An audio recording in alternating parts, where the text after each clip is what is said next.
बिस्मिल्लाहिर्रहमानिर्रहीम, अस्सलाम वालेकुम नाज़रीन, welcome to Suno Pakistan and a very happy good morning. उम्मीद है आप सब लोग खैरियत से होंगे और अपनी ज़िंदगी के हर लम्हे को भरपूर तरीके से एंजॉय कर रहे होंगे। मैं हूँ माहम जाहिद और मेरे साथ हमेशा की तरह मौजूद हैं उज़ैर मलिक और जनाब आपको भी सुबह बखैर और दुआ करते हैं कि आप बिल्कुल सेहतमंद रहें, खुशबाश रहें और आपकी सुबह को, आपके दिन को बेहतरीन बनाने के लिए हम अपना बड़ा ज़बरदस्त सा इंटरेस्टिंग शो लेकर आपके सामने मौजूद हैं जो कि इन्फॉर्मेशन से भरपूर है।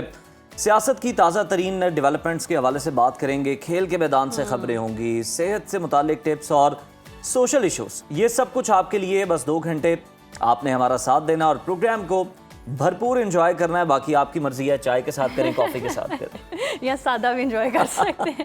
तो नाज़रीन, सबसे पहले खेल की ही बात कर लेते हैं। खेल के मैदान से बहुत ही अच्छी खबर है जो हमने सोचा कि आपके साथ पहले शेयर की जाए, आपका मूड अच्छा किया जाए। इस्लामिक सॉलिडारिटी गेम्स पाकिस्तान के स्पोर्ट्स हीरोज़ ने धूम मचा दी है और पाकिस्तान का नाम जी दुनिया भर में फ़ख्र से बुलंद कर दिया। सऊदी अरब के दारुल हुकूमत रियाद में इस्लामिक सॉलिडारिटी गेम्स के जैवलिन थ्रो मुकाबले में पाकिस्तान के ओलंपियन अरशद नदीम ने मैदान मार लिया है और गोल्ड मेडल जीत लिया है, जबकि पाकिस्तान के ही यासिर सुल्तान ने सिल्वर मेडल जीता है। क्या बात है, सुबह का आगाज ही बहुत अच्छी खबरों के साथ हो रहा है। हाँ, अरशद नदीम ने 83.5 मीटर की थ्रो की और गोल्ड मेडल जीता, जबकि यासिर सुल्तान ने 76.4 मीटर की थ्रो करके चांदी का तमगा अपने नाम किया। इसके अलावा नाइजीरिया के सैमुअल एडम्स 76.1 मीटर की थ्रो के साथ ब्रॉन्ज मेडल को जीतने में कामयाब रहे हैं। तो जनाब बहुत ही अच्छी और पॉजिटिव खबर है पाकिस्तान के लिए सब सवेरे। और अरशद नदीम साहब ने एक दफ़ा फिर जो है हमें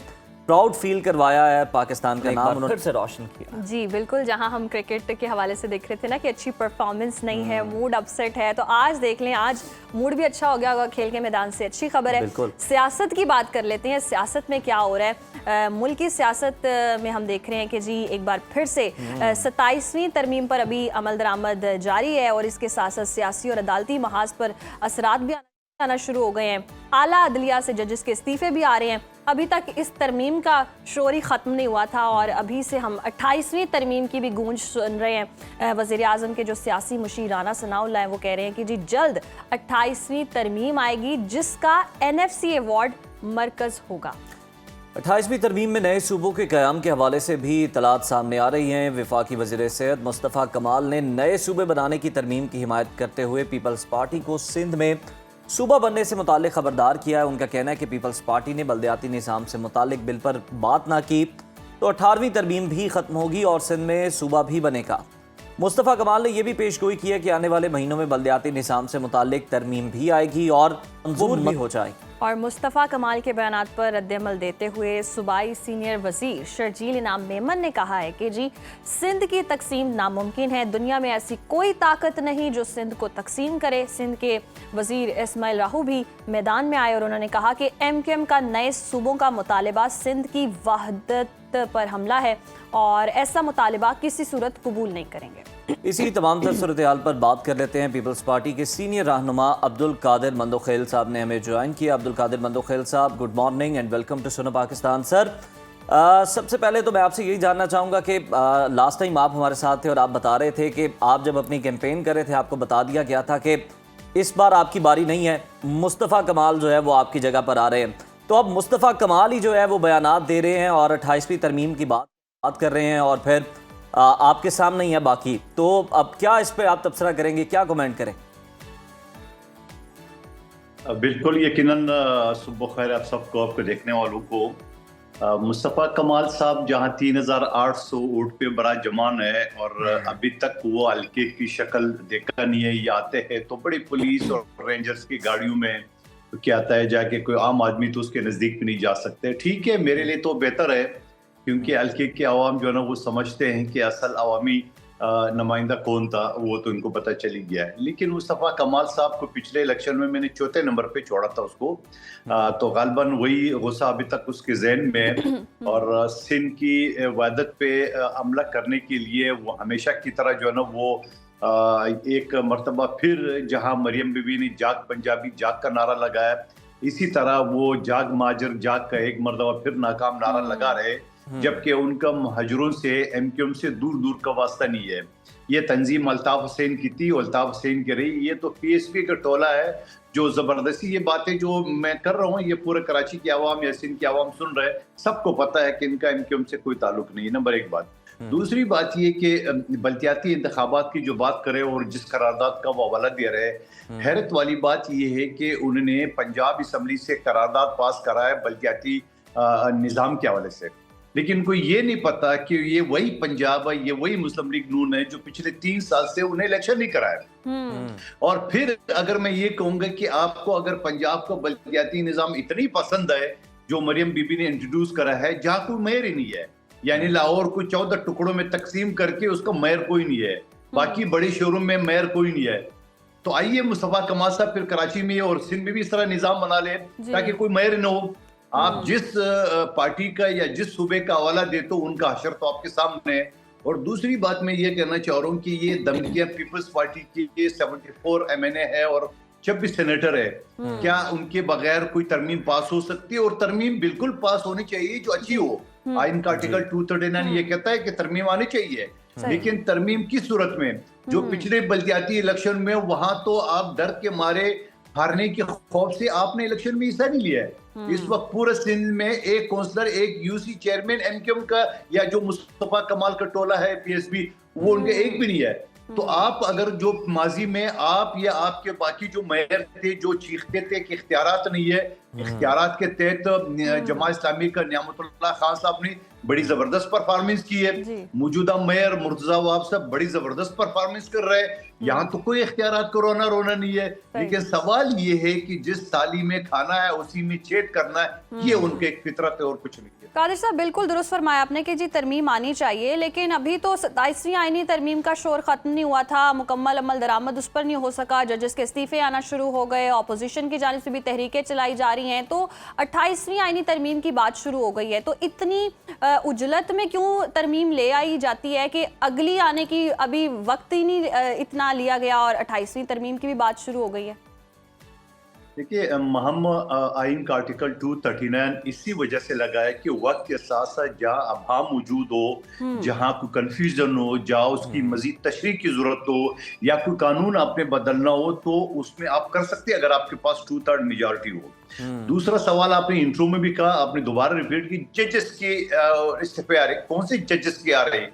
वो खतूतबाज जजेस, वो डायरेक्ट अपॉइंट वाले, वो जो ड्राइवर भर्ती हुए वो जजेस की बात कर रहे हैं। 26 सुप्रीम कोर्ट के जज जिसमें 2 ने इस्तीफा दिए, और फिर बाकी भी जो खत लिख रहे थे, मैं तो इंतजार करूं कि 10-20 और आ जाए और फिर पूरा हाई कोर्ट जो पूरा पाकिस्तान के 100 से ज्यादा जजेस है, वो लाहौर हाई कोर्ट के एक जज का इस्तीफा है जो कि मामूल का हिस्सा है। आप उसके आप कह रही हो कि इस्तीफे आ रहे, मैं तो इंतजार करूं। वो जो खतूतबाज थे वो कहाँ जो बैठे हुए, जो मंसूर अली शाह को और गला के और इस्तीफा दिलवा दिए, खुद चुप के बैठा हुआ है क्योंकि सीनियर पीनी जज बना था उन्होंने। और इसी तरह जो इस्लामाबाद हाई कोर्ट के जज, जो एक जज अमेरिकन नेशनल है, बैठे हुए, इस्तीफा नहीं देना है। एक काउंसलर के इलेक्शन लड़ना है या कादिर खान मंदोखेल लड़ना है तो दोहरी शर्त नहीं हो सकती है, मगर हाई कोर्ट का जज हो सकता है, डायरेक्ट भर्ती भी हो सकता है और वो अमेरिकन नेशनल भी हो सकता है और अभी तक बैठा सर इस मामले में भी कानून साजी करके इसको भी ठिकाने लगा दें, इस मामले को भी हमेशा के लिए।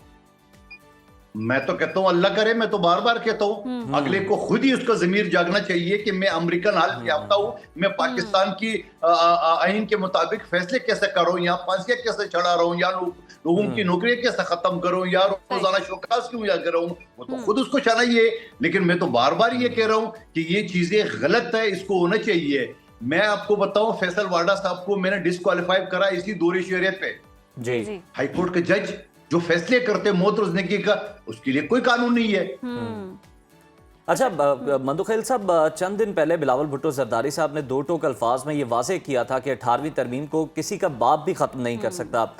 ये पैगाम किसके लिए था? और अब अगर हम देखें तो राना सनाउल्लाह साहब वो ये कह रहे हैं कि NFC का जो मसला है ये मरकजी नुक्ता होगा 28वीं तरमीम के अंदर, सुबह का हिस्सा कम होने जा रहा है। देखिए, पहली बात तो आप ये समझ लो कि जो 27वीं तरमीम आया, वहाँ पीपल्स पार्टी ने सब सूबों को एक मुनासिब नुमाइंदगी यानी इक्वल जो है ना उसकी रिप्रेजेंटेशन जो है ना हमने इंश्योर करा है। और इसी तरह 18वीं तरमीम जो है वो छोटे सूबों को हुकूक मिला है, चाहे NFC अवार्ड की सूरत में, चाहे दूसरे जो इश्यूज के हवाले से। ये एक तारीखी आईनी अमेंडमेंट था 18वीं, जो 1973 के बाद मुतफ़क़ा तौर पे तमाम पार्टियों की मुतफ़क़ा तौर पे।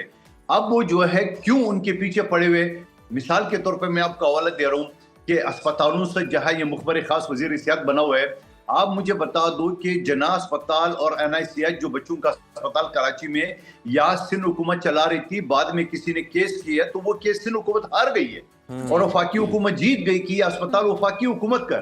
तो सिंध हुकूमत ने कहा लो जी ले लो अस्पताल, आप जीत दिया, कह रहे हम नहीं चला सकते, हमारे पास पैसे नहीं है। तो आप मुझे बताओ उसके बाद सिंध ने हुकूमत ने 10 जिलों में SICVD यानी दिल के अमराज के अस्पताल जो मेरे और मुस्तफ़ा कमाल साहब और शहबाज शरीफ साहब का हल्का है वहां बन गया, जो जहाँ अंदरून सिंध से बलूचिस्तान से मरीज आते हैं इलाज करने के लिए। आप मुझे बताओ ये अरबों खरबों रुपए सिंध हुकूमत ने हेल्थ के शोबे में लगाए, तो ये वफाक को कैसे दी जा सकती है, आप मुझे बता दो। फिर एजुकेशन के हवाले से, और मैं ये कहूँगी 18वीं तरमीम के तहत ये वफाकी वजीर सेहत और वफाकी वजीर तालीम तो होना भी नहीं चाहिए, क्योंकि अस्पताल का इस्लामाबाद का एक अस्पताल है जो वजीर सेहत का अंडर है और एक कॉलेज है या 2 कॉलेज है इस्लामाबाद में जो वजीर तालीम के अंडर है। ये वजारतें तो वैसे ही खत्म करनी चाहिए, क्योंकि ये तो जब आपने ये महकमे सूबों को दे दिए तो फिर आप वफाकी वजीर क्यों लगा रहे हैं। लेकिन अगर आपने MKM वालों को या PSB के टोला को आपने खुश करना है तो ये ख्वाहिशात तो आप जरूर जाहिर कर सकते हैं, लेकिन सिंध का आवाम ऐसे नहीं होने देगा। सही। अच्छा कादिर साहब, अगर 28वीं तरमीम की बात करें तो नए सूबों के क़याम की बाज़गश शुरू हो गई है। मुस्तफ़ा कमाल ने पीपल्स पार्टी को खबरदार कर दिया है, तो 18वीं तरमीम भी ख़त्म होगी और सिंध में सूबे भी बनेंगे। पीपल्स पार्टी सिंध की तकसीम के लिए तैयार है। जी मुझे एक बात बताओ, जिस सिंध असम्बली ने पाकिस्तान बनने की करारदाद पास की उसको टुकड़े करने पे तुले हुए हैं ये लोग। यानी सिंध कोई केक है जो आप छुरी उठा के और उसको आप काट दे, ये वही सिंध है। ये वही सिंध है जिसने जिसने जिसने पाकिस्तान को समेटा। ये वही सिंध है जो पाकिस्तान को 70% रेवेन्यू देता है इस वक्त भी। तो मैं ये समझ रहा हूँ कि ये माजी में भी इसी तरह जो ना महाजर सूबे का और इस तरह जो ना अलग सूबे के नारे लगाए, लेकिन खुद आफाक अहमद साहब जो इनका एक दड़ा है, उन्होंने कहा कि अगर कराची को सूबा बनाया जाए तो सक्कर की महाजरों को क्या करेंगे, हैदराबाद मीरपुर खास और लड़काना के महाजर जो रहते हैं उसको क्या करेंगे। तो ये एक साजिश है सिंध के खिलाफ। ये सिर्फ वैसी मरियम बीबी या नवाज शरीफ साहब की तरह जो जाग पंजाबी जाग के नारे लगा रहे थे, और इसी तरह ये महाजरों के नारे लगा के ताकि महाजरों की अपनी तरफ कर ले और बाकी कौमों के खिलाफ कर दिए। और उसके अलावा कोई इनका हमदर्दी नहीं है। 40 साल से ये मुख्तलिफ हुकूमतों में है। ये बता दें कि उन्होंने सिंध के अवाम के लिए और कराची के अवाम के लिए क्या किया, वो तो सारा एक आईने की तरह अवाम को नारे। खुद मेरा और मुस्तफ़ा कमाल काल का बता दे इसने 2 रुपए का काम अभी तक किए। आज 2 साल हो गए हुकूमत में वफाकी वजीर बने हुए, 2 रुपए का काम बताए, क्योंकि इनने 3800 वोट लिए। ये तो बुरी तरह से हार गया था और इसी वजह से फैसल वाडा साहब ने मुझे पहले बताई ये सीट आपको नहीं मिल सकती, ये दे दी गई है। तो जब दे दी गई, यही मुस्तफ़ा कमाल को 2021 में मैंने चौथे नंबर पे छोड़ा था हरा के, तो मैं कहूंगा ये इस तरह बढ़ के तो मारेंगे। कादिर साहब, आप एक दफ़ा वाडा साहब से इस हवाले से भी पूछ लें कि अब मुस्तफ़ा कमाल जो सूबों की तकसीम का कह रहे हैं और सिंध के भी कह रहे हैं मज़ीद सूबे बनेंगे और फिर जो तब्दीलियाँ होनी है 28वीं तरमीम की सूरत पे, ये मतलब कब तक वकूफ़ पज़ीर हो सकती है, मंजर आम पर आ सकती हैं, क्योंकि वक्त बहुत कम बताया जा रहा है सर। देखिए वक्त तो उज़ैर आपके पास भी कम है जी, लेकिन मैं एक बताऊं, कानून तो ये है कि जिस सूबे में आपने मजीद सूबे बनाने वहां का सूबे की आपने करारदाद पास करनी है। तो क्या MKM के पास या PSB के टोले के पास इतनी सीटें है जो करारदाद पास सके? हमारे पास 117 MP है इस वक्त और 2/3 मेजॉरिटी से भी कई गुना ज्यादा है हमारे पास अक्सरियत। दूसरी बात ये है कि अगर ये सूबे बनाना है तो आपको वफाक से जो है ना वो बिल पास कराना होगा। बिल कैसे पास करेंगे? 74 MNA हमारे, 26 सेनेटर है हमारे बगैर तो एक आर्टिकल भी पास नहीं हो सकता है। तो बिल तो दूर की बात है। और फिर खुद मैं ये कहूंगा कि अगर आप इसी तरह करेंगे तो आप मुझे बता दो कि आप फैसल वाडा साहब से भी पूछो ये तरमीम कैसे पास करेंगे। हाँ, एक तरीका है कि आप पीपल्स पार्टी को कत्ल करें, उनको जो है ना वो मार दे और फिर वो एक एंकर की तरह जो जिसने अपनी बात की अंगूठे लगाए, तो पीपल्स पार्टी से ऐसे अंगूठे लगाए जा सकते हैं, बाकी तो कोई रास्ता नहीं है। सही। अच्छा कादिर साहब, मुस्तफ़ा कमाल ने दावा किया कि वफाक की जानिब से मिलने वाले बजट से इस साल 800 अरब रुपए मिलने चाहिए थे, मगर 100 अरब भी नहीं मिले। तो पीपल्स पार्टी कराची का बजट कहाँ खर्च कर रही है? पीपल्स पार्टी कराची का बजट कराची में ही खर्च कर रहे हैं और पीपल्स पार्टी का सिंध का बजट पूरा सिंध में खर्च कर रही है। और मुस्तफा कमाल साहब को याद होना चाहिए, ये अपनी कोताही दूसरों के ऊपर कर रहा है। आज 2 साल हो गए इनको वफाकी वजीर उस टोले का सरबरा होने के। 2 रुपए बता दे जो उसने मेरे और इनके हल्के में खर्च किए। मैं चैलेंज करता हूँ आज भी 2 रुपए। और मेरे तरक्याती काम जो टोटल में 22 महीने का एमएनए रहा हूं पिछली टर्नओवर में, मैंने 15 अरब रुपए से ज्यादा काम किया और आज की तारीख भी मेरे ही तरक्याती काम चल रहा है। चाहे अगर वो ऊपर 4 लेन का NHA का रोड हो, चाहे पानी की लाइनें हो, चाहे गैस की लाइनें हो, चाहे सीवरेज की लाइनें हो, आज की तारीख भी मेरे ही काम चल रहा है। मुस्तफा कमाल साहब को इस सीट पे बराजमान होने के बावजूद तो इस तरह तो बढ़ के तो मारेंगे। कादिर साहब, वो हो सकता है कि देखे ना कितनी भारी जिम्मेदारी है उन पर, पूरी अवाम की सेहत की, कौम की सेहत की, तो वो हो सकता है हल्के पे तवज्जो ना दे पा रहे हो और बड़े कैनवस पे जरा वो काम कर रहे हैं। क्या काम कर रहे हैं जरा ये बता दे मुझे, कौन सा काम कर रहे हैं? पोलियो के मत में जो है ना वो पैसे मिल रहे हैं जो से वही वो खर्च कर रहे हैं, उसके अलावा क्या कर रहे हैं? मुझे चैलेंज करता हूँ आज की तारीख तक मुस्तफा कमाल साहब का एक भी कारनामा ये इसी तरह बढ़ के मारे। इससे पहले भी ये कराची का मेयर नाजिम रह चुका है, वो दुनिया का 2 नंबर किसी मैगजीन से अपना आपको छपा लिया है, 2 नंबर मेयर। लेकिन सवाल ये है कराची के अवाम और बल्दिया टाउन NA 242 की अवाम मुस्तफा कमाल साहब की करतूत से अच्छी तरह वाकिफ है और इनके अच्छी तरह वाकिफ है, माजर अवाम अच्छी तरह वाकिफ है इनकी करतूत से, क्योंकि इन्होंने वहां पे अल्ताफ हुसैन का वो जो स्ट्रेंथ है वो तोड़ नहीं सके। इसी वजह से कोई ना कोई बहाना बनाते हैं माजरों को उकसाने के लिए, पीपल्स पार्टी पर वार करने के लिए, वो और उसके अलावा कोई नहीं है। मैं दोबारा चैलेंज करता हूँ मेरे प्रोग्राम के बाद मुस्तफा कमाल साहब को ले ले, उनको बता दे आज तक अभी आप जब से वजीर बने हो, MNA बने हो, 2 रुपए का काम बताओ जो आपने किया। साहब बिल्कुल ठीक है, ये तो चले, मैं माजरत भी करूँ, ठीक है, ये तो हल्के की सियासत है। दूसरी तरफ अगर हम आ जाएं तो जो सिंध के हवाले से बात हो रही है कि मजीद इसमें से सूबे जो हैं वो बनाए जा सकते हैं, आप लोग इस बारे में यकीनन आगाह होंगे। आप लोगों की क्या हिकमत अमली है? अगर कोई इस तरह की कोशिश होती है तो पीपल्स पार्टी किस तरह से फ्रंट फुट पर आकर उसको रोकेगी? उज़ैर मैं आपको पहले बता चुका हूँ कानून के तालिब इल्म के हिस्से से कि एक जिस सूबे में आपने मजीद सूबे बनाने हैं, मौजूदा कानून तो ये है कि उसमें आपको वहां से मेजॉरिटी आपने करारदाद पास करानी होगी, जो कि नहीं हो सकती है। पीपल्स पार्टी की मेजॉरिटी है और ऐसा नहीं होने देगी। दूसरा सूरत ये है कि आप वफाक से कोई तरमीम करा रहे, वफाक भी पीपल्स पार्टी के 74 MNA और 24 सेनेटर के साथ आप किसी सूरत में पास नहीं करा सकते हो। तो तीसरा रास्ता कौन सा है वो आप ही बता दें मुझे। सही। अच्छा कादिर साहब, आप समझते हैं 27वीं आईनी तरमीम जो आई है बिल्कुल दुरुस्त है, उजलत में नहीं आई और इत्तेफाक राय से आई है? देखिए 27वीं तरमीम में जो 2 मेन शिक है उनको थोड़ा सा देख ले। एक तो फील्ड मार्शल का ओहदा को आईनी तौर पे एक्सेप्ट करना। इससे पहले general field marshal Ayub Khan ने अपने आप को खुद ही फील्ड मार्शल बनवाया है, लेकिन मौजूदा फील्ड मार्शल को बाकायदा काबीना ने, बाकायदा वफाकी हुकूमत ने उसको जो है ना नोटिफाई किया है। और क्योंकि आपने देखा कि जिस तरह हिंदुस्तान को इबरतनाक शिकस्त दी है पाकिस्तान ने, जो दुनिया में वो करे थे, और यही वजह है कि आज पाकिस्तान का नाम दुनिया में एक तारीख में पहली मरतबा एक ताकतवर मुल्क के तौर पे है, जहाँ सऊदी अरब, जहाँ अमेरिका, चाइना, रूस सब उनके साथ मुआहदे के लिए तैयार है और करते आ रहे हैं। दूसरी बात यह है कि उस ओहदे को जो ना वो आईनी तौर पे आईन में शामिल करना था, जो कि किसी पार्टी को एतराज नहीं था, और पीपल्स पार्टी के सेंट्रल एग्जीक्यूटिव कमेटी ने भी ये फैसला किया कि दिया। दूसरा जो मेन मसला था उसमें आईनी अदालतों का था।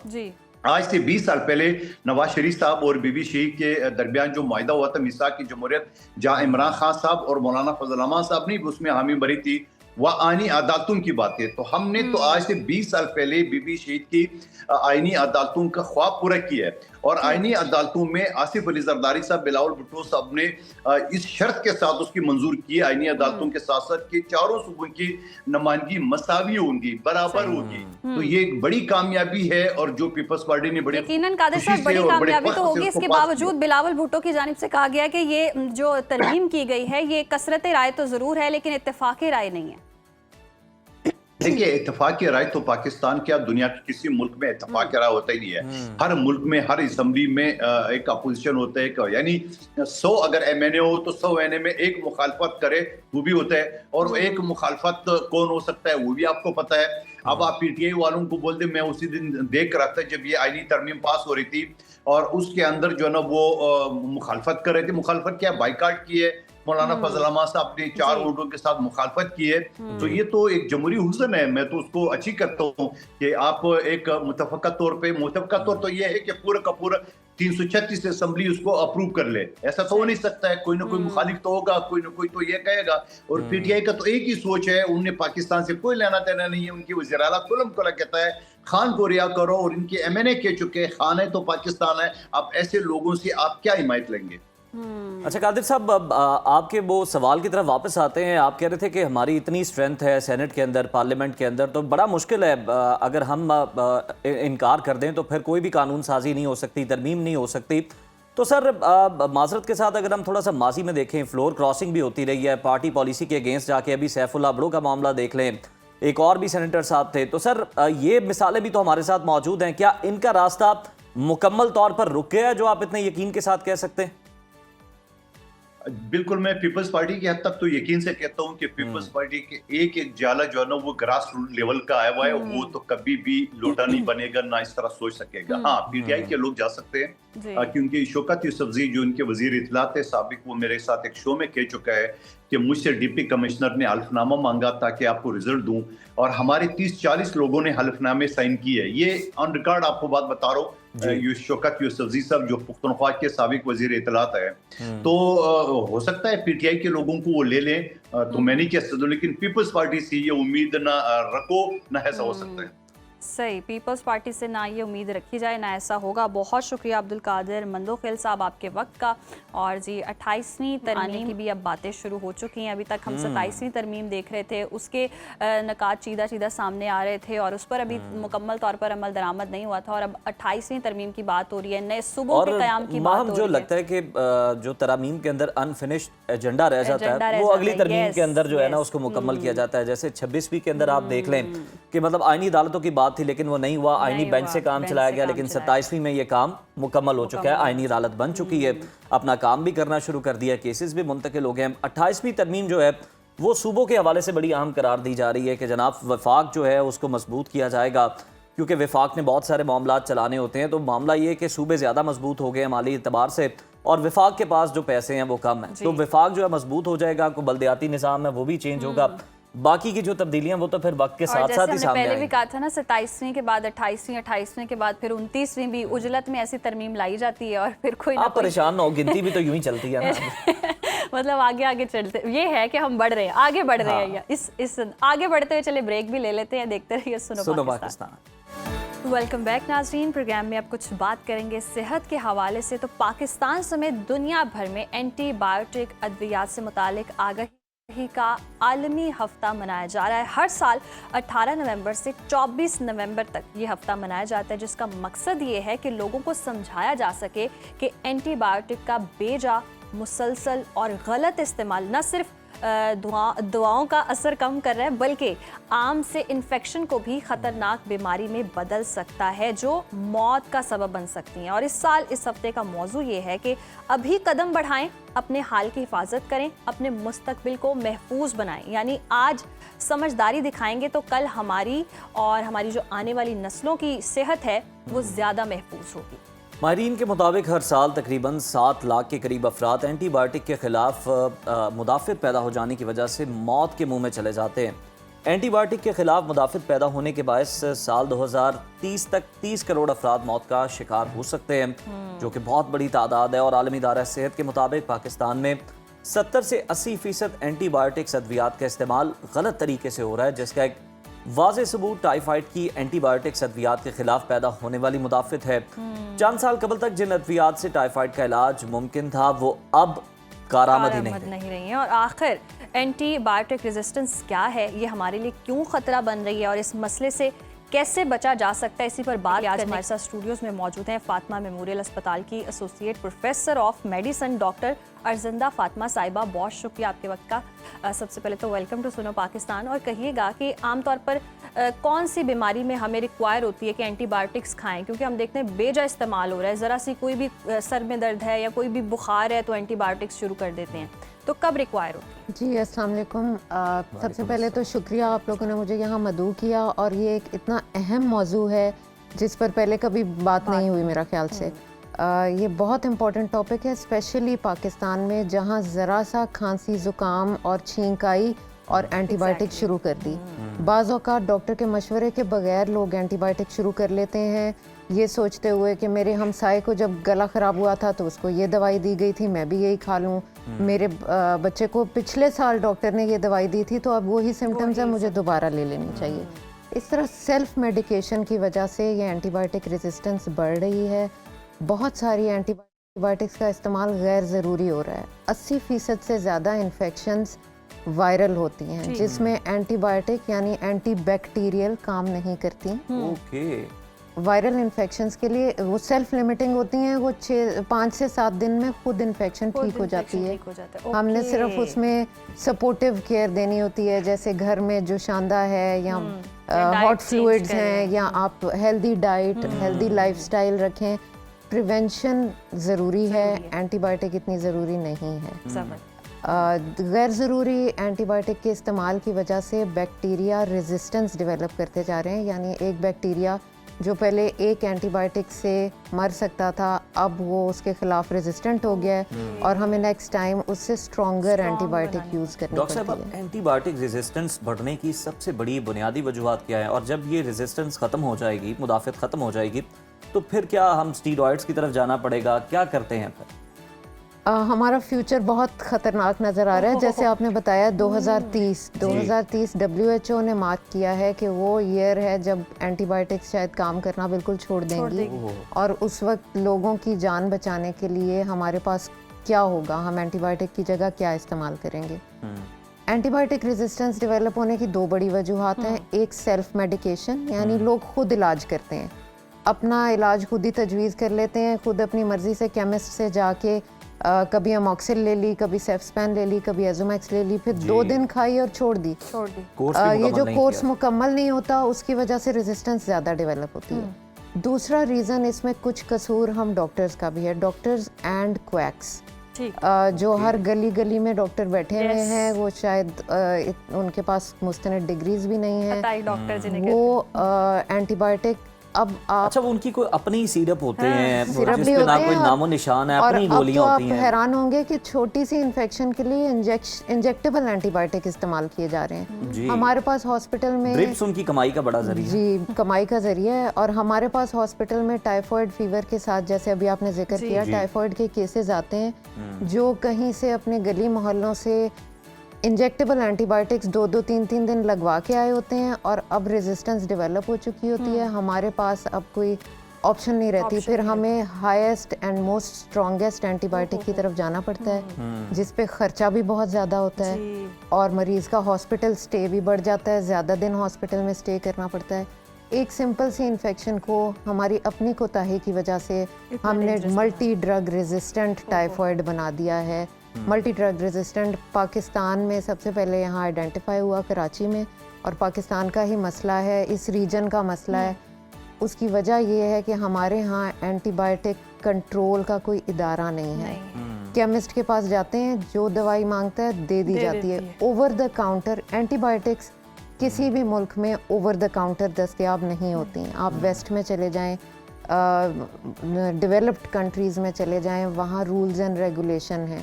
केमिस्ट आपको डॉक्टर की प्रेस्क्रिप्शन के बगैर एंटीबायोटिक नहीं दे यहाँ तो इवन जाते हैं और कहते हैं ना नींद की दवाई दे दें, नींद नहीं आ रही, वो सोने के लिए आपको दवाई दे देते हैं। प्रेस्क्रिप्शन मेडिकेशंस हैं वो अलाउड ही नहीं है, और यहाँ वो मिल जाती हैं, और एंटीबायोटिक्स भी हर तरह की मिल जाती है। ये ऐसे है जैसे हम ग्रोसरी स्टोर से जाके अंडे डबल रोटी लेते हैं, उसी तरह केमिस्ट की दुकान से जाके प्रिस्क्रिप्शन की बात की है तो मतलब लोग सेल्फ मेडिकेशन के इतने आदी है, वो प्रिस्क्रिप्शन भी संभाल लेते हैं कि कहीं ना कहीं कल को किसी को होगा तो एक सवाब की नीयत से उसे शेयर कर देंगे कि भाई मुझे इससे फ़र्क पड़ेगा। ये बताना बड़ा ज़रूरी है, ये नुक्ता समझाना बड़ा ज़रूरी है। ऑन अ सीरियस नोट कि हर किसी का मसला हर किसी का डिफरेंट हो सकता है, आपसे मुख्तलिफ हो सकता है। इस बारे में ज़रा बताइएगा, अवेयर कीजिएगा देखने वालों को।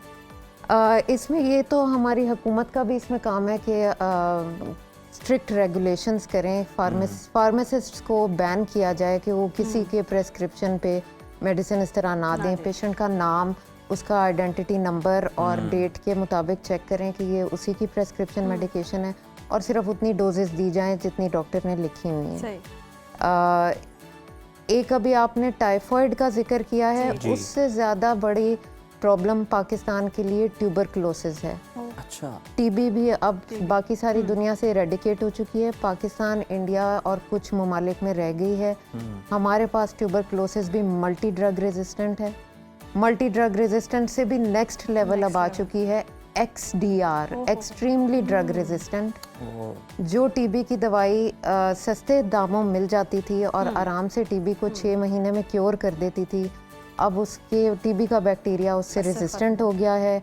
हमें second line anti TB drugs की तरफ जाना पड़ता है, जिनकी प्राइस भी बहुत ज़्यादा है और कोर्स का ड्यूरेशन भी 2 साल है। अच्छा डॉक्टर साहिबा, ये तो आपने बता दिया ना, इसके साइड इफ़ेक्ट्स क्या हैं? क्योंकि बहुत सारे लोग ऐसे भी हैं जो बीमारी में मुब्तला हैं, ऑलरेडी शुगर पेशेंट हैं, डायबिटिक हैं, वो भी एंटीबायोटिक्स खुद से ही ले रहे होते हैं क्योंकि मेडिकल उनकी हिस्ट्री तो वो तो डॉक्टर जान के करता है, मेडिसिन वगैरह देता है, तो वो कितनी खतरनाक? बिल्कुल ठीक आपने फरमाया कि जो मरीज़ पहले से इम्यूनो कॉम्प्रोमाइज हैं, यानी उनकी कुव्वत मुदाफ़त पहले ही कम है, या वो शुगर पेशेंट्स हैं या आर्थराइटिस हैं या किसी वजह से वो स्टीरॉयड अद्वियात ले रहे हैं, उनकी कुव्वत मुदाफ़त कम होती है, उनको इन्फेक्शंस होने का रिस्क ज़्यादा होता है। अगर उनको हम बिला सोचे समझे एंटीबायोटिक्स देते जाएंगे तो रेजिस्टेंट बग्स डेवलप होंगे और फिर उन लोगों में इन्फेक्शन को ट्रीट करना और उनके लिए जानलेवा साबित हो सकती है इस तरह की इन्फेक्शन। अच्छा डॉक्टर साहब, ये भी बता दीजिएगा कि जिस तरह हम बात कर रहे थे वायरल के हवाले से और फिर एंटीबायोटिक्स के हवाले से, तो मतलब लोगों को वैसे तो डॉक्टर के पास ही जाना चाहिए ऑब्वियसली, लेकिन ये वायरल और बैक्टीरियल, इसमें फ़र्क किस तरह से करना है? अगर वो नहीं जा पाते तो वो उन्हें किस तरह से ये समझाया जा सकता है आसान लफ्ज़ों में? Very important question. आपको मैं बताऊं कि 80% से ज़्यादा गला ख़राब, ज़ुकाम, नज़ला जो है वो वायरल है और 80% से ज़्यादा जो पेट की बीमारियाँ हैं, इसहाल, दस्त, डायरिया, वो भी वायरल है। Rota virus, very common virus.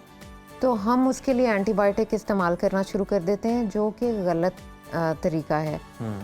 Differentiate तो खैर डॉक्टर करेंगे, आपको चाहिए कि अगर तबीयत ख़राब है तो डॉक्टर को ही दिखाएं, लेकिन थोड़ा सा मैं इसमें डिफरेंस ये बता दूंगी कि वायरल इन्फेक्शन में आम तौर पे बहुत तेज़ बुखार नहीं होता। गले की इन्फेक्शन में जिस तरह आपको एग्जांपल दूँ, उसमें थ्रोट के अंदर डॉक्टर एग्जामिन करके देखेगा पस पॉइंट्स तो नहीं है या वेरी हाई ग्रेड फीवर, और उसके साथ कुछ ब्लड टेस्ट्स हैं जिससे हमें पता चलता है। CBC एक सिंपल सा टेस्ट है जिसमें हम वाइट ब्लड सेल काउंट देखते हैं, उसके डिफरेंट सेल टाइप्स देखते हैं। बैक्टीरियल इन्फेक्शन में न्यूट्रोफिल्स बढ़ते हैं, वायरल इन्फेक्शन में लिम्फोसाइट्स बढ़ते हैं। तो ये कुछ चीज़ें हैं जो डॉक्टर देख के अंदाज़ा कर सकते हैं। और 2-3 वायरल इन्फेक्शन आमतौर पे 2-3 दिन में खुद ठीक हो जाती है। अच्छा डॉक्टर साहब, ये अब बैक्टीरिया ज़्यादा स्ट्रॉन्ग हो गया है या फिर हम जो हैं, हमारी मुदाफ़त जो है वो इस हद तक चली गई है कि हम देखते हैं कि पहले जिस तरह से आपने जो नाम लिए एजोमैक्स है या और भी दूसरी जो अद्वियात हैं, वो 250 भी काफ़ी होती थी, वो दी जाती थी। अब 500 से नीचे कोई बात ही नहीं करता और वो भी आपको कहते हैं ट्वाइस अ डे आपने लेनी है। बैक्टीरिया ज़्यादा ताकतवर हो गया और बैक्टीरिया को ताकतवर बनाने वाली हमारी गलतियाँ हैं, क्योंकि हमने रॉन्ग डायग्नोसिस, मिस डायग्नोसिस और गलत डोजेज में दवाइयाँ देते रहे हैं। बैक्टीरिया के लेवल पे जेनेटिक मॉडिफिकेशन हो जाती है, तो अब वो बैक्टीरिया रेजिस्टेंट हो गया। जो हमारी सिंपल अद्वियात थी, पेंसिलिन्स थी, वो अब बिल्कुल रेजिस्टेंट हो गई हैं। जो सस्ती भी थी, आराम से इन्फेक्शन भी ट्रीट हो जाती थी। सेफ्लोस्पोरिन्स कुछ 10 साल पहले ये ग्रुप आया अद्वियात का, अब उससे भी रेजिस्टेंस डेवलप हो गई है। और अब जो लेटेस्ट आजकल हम यूज़ कर रहे हैं कार्बापेनम्स, काफ़ी एक्सपेंसिव मेडिसिन हैं, इंजेक्शन फॉर्म में अवेलेबल हैं। अभी रिसेंटली 1-2 रिपोर्ट्स मैंने देखी हैं टाइफॉइड की जिनमें कार्बापेनम रेजिस्टेंस है और पूरी वो कल्चर रिपोर्ट में सब एंटीबायोटिक्स की लिस्ट से रेजिस्टेंस है। अब कुछ बचा नहीं है जिससे उस मरीज का इसमें मार्केटिंग भी बहुत ज़्यादा हो रही है। दवाइयाँ बेचने वाले सिलसिला भी ये हम देखते हैं, ये भी एक प्रॉपर माफिया है जो काम कर रहा है। एग्जैक्टली। तो वो ये सारी कंडीशन में जिस तरह से आप भी बता रही हैं कि आगे आने वाले वक्तों में बीमारियाँ बढ़ती जाएंगी और दवाइयाँ काम नहीं करेंगी, तो फिर ये मेडिकल साइंस के लिए कितनी कॉम्प्लिकेशंस होंगी? जी, मेडिकल साइंस एक ऑनगोइंग फील्ड है और हर वक्त रिसर्च हो रही है। पाकिस्तान में रिसर्च कम है, वेस्ट में ज़्यादा हो रही है, लेकिन डेफिनेटली रिसर्च ये कर रही है कि नई अद्वियात इजाद कर रहे हैं, तो एक नया एंटीबायोटिक ग्रुप आ जाता है, फिर कोई वैक्सीन्स आ जाते हैं, नई चीज़ें आ जाती हैं, लेकिन एट द सेम टाइम जो बैक्टीरिया की रेजिस्टेंस है वो उससे ज़्यादा तेज़ी से बढ़ रही है, तो हम मैच नहीं कर पा रहे और जो एंटीबायोटिक हम अभी तक हमारे पास हैं वो सब रेजिस्टेंट हो गई हैं, तो अब हमें वेट करना है कि नई एंटीबायोटिक या फिर कोई और वो जो मूवीज में दिखाते हैं कोई दूसरी दुनिया बैक्टीरिया इतना स्ट्रांग हो जाता है कि इंसानों के मुखालिफ ही शुरू ऐसी बैक्टीरिया ही शायद वो एलियन है, जो एलियन इन्वेजन होने वाली थी ना, वो शायद ये बैक्टीरिया है जो रेजिस्टेंट बैक्टीरिया ये दुनिया में। अच्छा डॉक्टर साहब, ये वीक तो मनाया जा ही रहा है, ज़रा इस हवाले से भी इम्पॉर्टेंट है क्योंकि अब आगे आपको पता है सर्दी का मौसम है, स्मॉग है, तो गले के मसाइल होने हैं और इस तरह की चीज़ें होनी हैं, तो ये भी ज़रा मैसेज दे दें लास्टली कि लोगों को क्या करना चाहिए, एंटीबायोटिक को किस हद तक उन्हें अवॉइड करना चाहिए, कब लेनी चाहिए, इस हवाले से भी बताएं। जी बिल्कुल, लाहौर में रहने वालों के लिए स्मॉग एक बहुत बड़ा मसला है और अभी शुरू हो गया है। जो हमारे एस्थमेटिक पेशेंट्स हैं या छोटे बच्चे हैं, स्कूल जाने वाले बच्चे हैं, वो खांसी, गले में खराश और ये चीज़ें शुरू हो गई हैं, तो प्लीज़ इस सिम्टम्स के साथ, ये क्योंकि स्मॉग से एलर्जी है, ये एलर्जी की वजह से सिम्टम्स आ रहे हैं, ये इन्फेक्शन नहीं है, तो इसमें एंटीबायोटिक की बिल्कुल ज़रूरत नहीं है। इसमें ज़्यादा से ज़्यादा आपको एक तो मास्क का इस्तेमाल करें ताकि वो एलर्जेंस से महफूज रहें, एंटी एलर्जी का कर सकते हैं, एंटी हिस्टामिन्स एंड पैनाडोल जो ओवर द काउंटर अवेलेबल हैं। Do not self medicate, do not use antibiotics for simple sore. हर जगह के चैलेंजेस अपने हैं, लाहौर के अपने हैं, इस्लामाबाद की बात करें तो पोलन का अब आप देख लें कि वो भी सीजन है, वो भी एलर्जी शुरू हो जाती है, लेकिन वो भी एलर्जी है, उसमें एंटीबायोटिक्स की ज़रूरत ही नहीं होती। एंटीबायोटिक्स हम रिजर्व रखते हैं उन पेशेंट्स के लिए जिनमें सुपर एडेड बैक्टीरियल इन्फेक्शन हो जाए तो हम उसमें देंगे। बचाव की आपने बात की थी जी, तो क्यों ना हम प्रिवेंटिव मेजर्स यानी बचाव की तदाबीर इस्तेमाल करें और एंटीबायोटिक की ज़रूरत ही नहीं रहेगी। फॉर एग्जाम्पल अभी स्मॉग के केसेस में अगर हम मास्क इस्तेमाल करें, सिंपल एक मेजर है, बाहर निकलें मास्क यूज करें, घर पे हॉट लिक्विड्स का इस्तेमाल करें, जितनी हमारी ये मेम्ब्रेन्स वेट रहेंगी ना तो बैक्टीरिया इन्वेड नहीं करता। जो शानदार गर्म पानी, गर्म चाय, इन चीज़ों का इस्तेमाल करें, इलाज से बेहतर परहेज है। गर्म कपड़े पहने, अपने आप को वार्म रखें। और इसी तरह पेट खराब बहुत कॉमन होता है, उसके लिए भी ज़्यादातर एंटीबायोटिक की ज़रूरत नहीं होती। प्रिवेंशन क्या है, हमने हाथ धोने हैं, खाना साफ सुथरा इस्तेमाल, छोटी छोटी चीजें जिनका ख्याल रखें हम महफूज रह सकते हैं बड़ी बड़ी बीमारियों से। बहुत शुक्रिया डॉक्टर साहब आपके वक्त। चीज़ मैं कहना चाहूँगी प्रोबायोटिक्स। प्रोबायोटिक्स वो चीज़ है जो एंटीबायोटिक नहीं है, लेकिन वो बैक्टीरिया को, गुड बैक्टीरिया को प्रमोट करता है और हार्मफुल बैक्टीरिया को रोकता है। और हमारे पास जो बेस्ट एग्जांपल ऑफ प्रोबायोटिक है वो दही है। दही का इस्तेमाल करें खाने में। देखिए आपके पास घरेलू टोटके भी साथ साथ डॉक्टर साहिबा की वजह से आ गए हैं। बहुत शुक्रिया आपके वक्त का। और यकीनन एंटीबायोटिक्स का इतना इस्तेमाल नहीं करना चाहिए, और जैसे हमने पहले भी कहा कि इलाज से बेहतर परहेज है। परहेज करें, कोशिश ये करें कि आप इस तरह की मेडिसिन ना ही खाएं, और जो वायरल इन्फेक्शन है या एलर्जी कुछ हुई है तो वो आपकी कुछ दिन में खुद ही गायब हो जाएगी, तो आपने बस एहतियात करनी है। प्रोग्राम में वक्त है ब्रेक का, देखते रहिए सुनो पाकिस्तान। वेलकम बैक नाजरीन। हम में से बहुत सारे लोगों का आमना सामना होता होगा ट्रांसजेंडर्स के साथ मुख्तलिफ सिग्नल्स पर और चौक चौराहों पर, लेकिन इस कम्युनिटी के लिए बहुत सारा काम जो है वो करने की ज़रूरत है, और इस ज़रूरत को महसूस किया है अनुशे ताहिर ने, और उन्होंने इस हवाले से एक तरबियती मरकज़ जो है वो कायम किया है, जहाँ पर इन्हें कुछ हुनर भी सिखाए जा रहे हैं ट्रांसजेंडर्स को, और साथ ही साथ दीनी तालीम के जेवर से भी उन्हें आरास्ता किया जा रहा है। तो रुबीना यूसुफ ने जनाब अनुशे के इस तरबियती मरकज़ का विज़िट किया है, किस तरह से फैसिलिटेट किया जा रहा है, किस तरह से एजुकेट किया जा रहा है ट्रांसजेंडर कम्युनिटी को। बड़ा खूबसूरत पैकेज है, लेट्स हैव अ लुक। आज हम मिलवाएंगे आपको अजीम इंसानों से जो हमेशा मुआशरती नज़रअंदाज और तफरीक का शिकार रहे हैं, जिन्होंने ज़िंदगी की महरूमियों को ठुकरा कर बाहिम्मत और पुरज़्म इंसान बनने का इरादा किया है। हम बात कर रहे हैं ट्रांसजेंडर कम्युनिटी की, जिन लोगों ने मुआशरे में अपना मकाम हासिल करने के लिए अभी तक मुसलसल कोशिशों में मसरूफ़ हैं, और बहुत सारे हमारे जो ट्रांसजेंडर्स हैं वो एक आला मकाम भी हासिल कर चुके हैं। जो इशारों पर थे, नाच गाना करते थे, उन लोगों ने उसको छोड़ने के लिए एक स्टेप लिया है कि यहाँ पर एक अनुशा ताहिर हैं, जिन्होंने इनको एक बाइज़्ज़त शहरी बनाने का ख्वाब देखा है, और वो पूरा करने के लिए भी कोशिशें कर रही हैं। यहाँ पर इनको सिलाई कढ़ाई सिखाई जाती है, कुरान की तालीम दी जाती है। तो आइए उनसे मुलाकात करते हैं और उनकी जो ज़ुबानी, उनकी कहानी सुनते हैं कि क्या मुआशरा उनके साथ क्या बर्ताव करता है। तो मेरे साथ रहिए।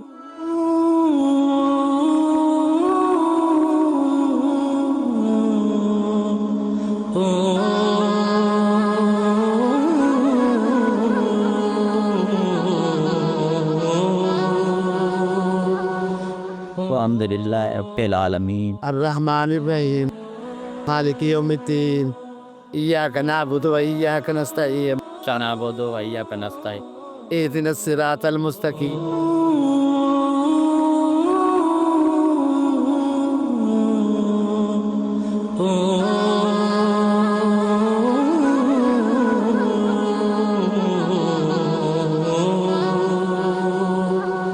यहाँ पर भी ख्वाजा सराओं के पीछे जिनको कुरानी तालीम दी जा रही है और हुनरमंद बनाया जा रहा है, सिलाई कढ़ाई सिखाई जा रही है, तो उसके पीछे एक बाहिम्मत खातून अनुषा ताहिर का हाथ है। आज उनसे मुलाकात करते हैं। अस्सलाम वालेकुम। अस्सलाम वालेकुम।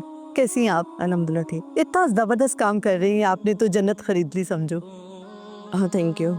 कहाँ से शौक़ पैदा हुआ, किस उम्र में थी कि आपने ये ख्वाब देखा कि आप जो ख्वाजा सरा हैं उनको आप एक मुआशरे में एक मकाम दे सकें?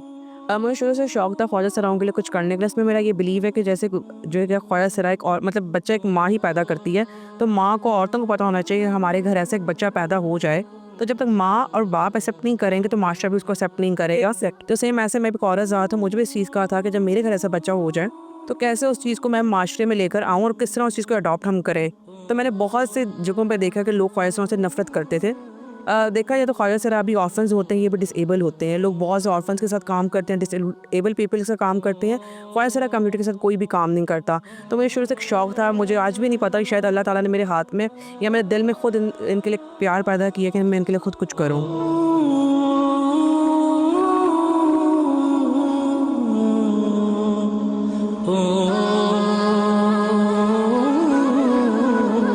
बताइएगा कि क्या कभी सोचा था कि ये इस तरह से आपको इतनी इज्जत मिलेगी, एक घर मिलेगा, फिर आपको नाच गाना और ये मांग वगैरह छोड़कर कुरान की तालीम भी सिखाई जाएगी? मैंने एक दीनदार घराने में आँख खोली और दीनदारी ही देखी अपने माँ बाप से, बहन भाइयों से। तो उसके बाद इधर आई मैं अपनी कम्युनिटी में।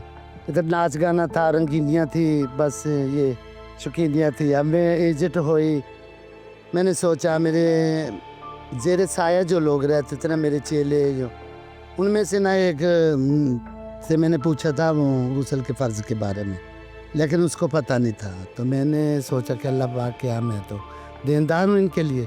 तो मेरे जहन में ये ख्याल आया मुझे, और इतनी मुझे कभी सोच भी नहीं आई थी जो इज़्ज़त मुझे मिली।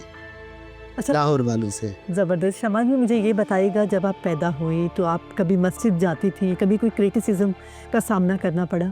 जाती थी, दीनदार घराना था, जाती थी, तब जाना छोड़ दिया था। इन मुसलमानों ने मुझे मस्जिद आना छुड़ा दिया था कि ऊटेंगबाजी करते थे, बातें बनाते थे, दिल दुखी होता था, तो मैंने जाना छोड़ दिया। आपके कितने बहन भाई हैं? माशाल्लाह 4 बहन हैं, 4 भाई हैं। तो आप उनसे मिलती हैं अभी? नहीं। क्यों नहीं मिलती हैं आप? 3 तो पले बड़े हैं, जब से पैदा हुए हैं, अभी जवान हो गए हैं, 2 बहनों की शादी हो गई, मैंने अपने अभी तक नहीं देखे। तो क्यों आपको उन्होंने बुलाया नहीं, आप खुद नहीं गई, क्या वजह पेश आई? मैं जाने का कहती भी हूँ तो इनकार भी नहीं करते। उनके बुलाने में ऐसा होता है कि इनकार ही समझते कि आपके घर वाले भी अब आपको एक्सेप्ट नहीं करते हैं? नहीं करते। कभी बहुत उदास हो जाती हैं तो क्या करती हैं? कभी फ़ोन करती हैं, क्या करती हैं?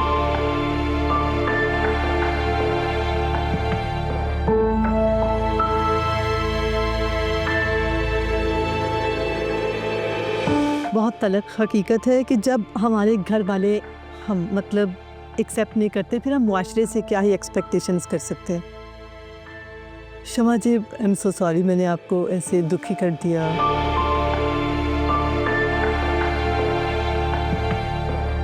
कुछ कहना चाहती हैं आप अपने घर वालों से? शायद वो हमें देख रहे हो इस वक्त। मुझे बताइएगा कि आप कुरान कितनी देर से सीख रही हैं? काफ़ी देर हो गई। काफ़ी देर हो गई है। कितने सुपारे आपने पढ़ लिए? तकरीबन वैसे तो पूरा पढ़ लेती हूँ, देख के हिफ्ज़ नहीं किया अभी। ज़बरदस्त। अच्छा कशिश, मुझे ये बताइएगा, जब आप पैदा हुई, आप मस्जिद में जाती थी, तो कितनी देर तक आप मस्जिद में जाती रही? शुरू से छोटी उम्र से मस्जिद में माँ बाप भेजते थे, नमाज़ पढ़ो ऐसे वगैरह, स्कूल वगैरह सारा कुछ, इनके वो डिसिप्लिन था नमाज़ पढ़ने का। तो फिर आप जाती रही, फिर आपने रोका क्यों अपने आप को? फिर आपने जाना बंद क्यों किया? फिर वो हमें जो खामी होती है वो सामने ज़ाहिर होने लगती है। फिर लोग बातें करते हैं ये ऐसे है ये ऐसे है, तो फिर उससे ना थोड़ी नर्वसिंग हो जाती है इंसान को, फिर वो बाहर निकलना छोड़ देता है या ऐसे किसी के सामने आना छोड़ता है इसी वजह से।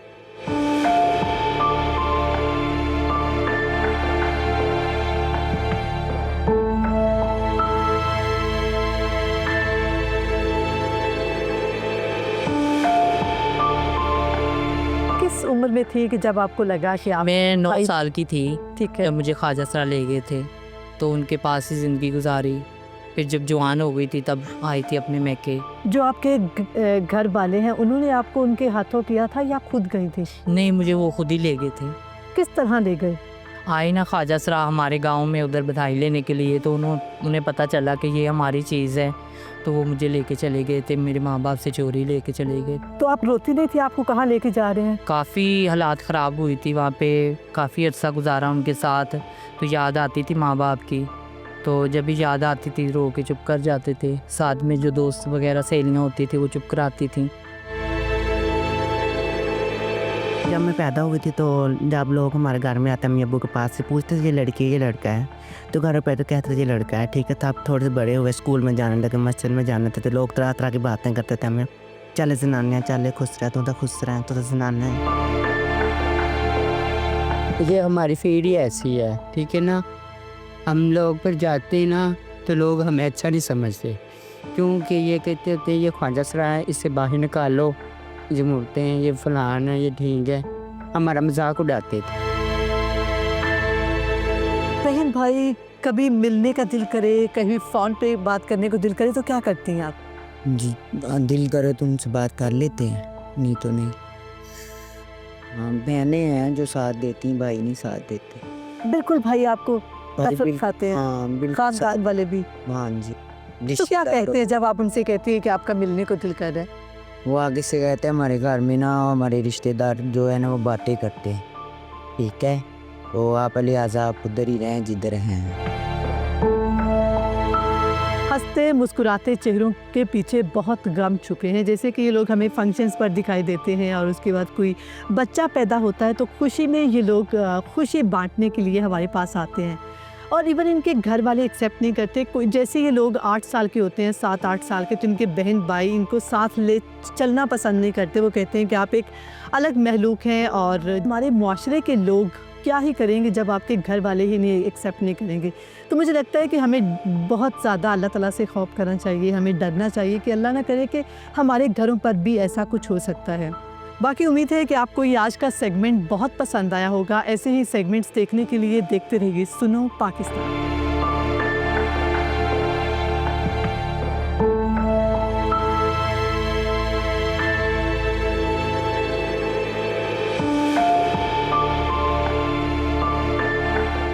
बहुत ही इमोशनल रिपोर्ट जो हमने मुलाहिज़ा की, और यकीनन माशरे में, हमारी कम्युनिटी में अभी भी बहुत सारे लोग हैं जो इनको नफ़रत की निगाह से देखते हैं, और इनके अपने घर वाले इनको एक्सेप्ट नहीं करते हैं। और ऐसे में अनूशा ताहिर जो हैं बहुत ही बेहतरीन इकदाम कर रही हैं, माशरे में इनका कोई मकाम बन सके इसके लिए एफ़र्ट कर रही हैं, तो उनको जी हम खराज तहसीन पेश करते हैं। बहुत ही ज़बरदस्त इकदाम है।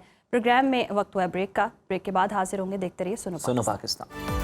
Welcome back after the break. नाजरीन, हेडलाइंस आप मुलाहिज़ा कर चुके हैं और जान चुके हैं मुल्क भर में क्या चल रहा है, लेकिन मौसम के हवाले से जो है वो आप बिल्कुल जानना चाहते हैं कि मौसम आज दिन भर पूरे मुल्क में कैसा रहेगा। तो मुख्तलिफ शहरों में क्या दर्जा हरारत है, ये जिम्मेदारी वहाँ की है। जी आइए चलते हैं और देखते हैं, फिर उसके अकॉर्डिंग आप अपने प्लान्स बना सकते हैं।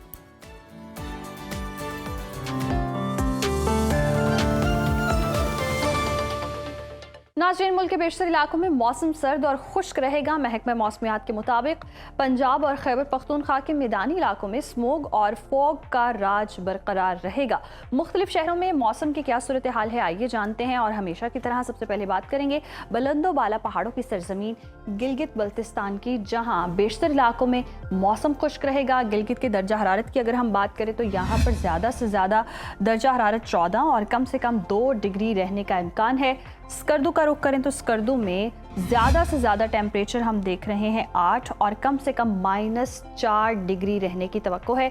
महकमा मौसमियात के मुताबिक आइंदा 24 घंटों के दौरान अक्सर इलाकों में मौसम सर्द रहेगा।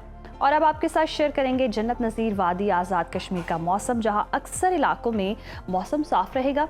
दारुल हुकूमत मुजफ्फराबाद का रुख करें तो यहाँ पर देख रहे हैं हम जी, ज़्यादा से ज़्यादा जो टेम्परेचर है वो है 24 और कम से कम 8 डिग्री रहने का इम्कान है, जबकि श्रीनगर में ज़्यादा से ज़्यादा पारा 17 और कम से कम -0 डिग्री रहने की तवक्को है। मौसम का हाल बताने वालों ने आइंदा 24 घंटों के दौरान कश्मीर के बेशतर इलाकों में सर्दी का राज बरकरार रहने की पेशगोई की है।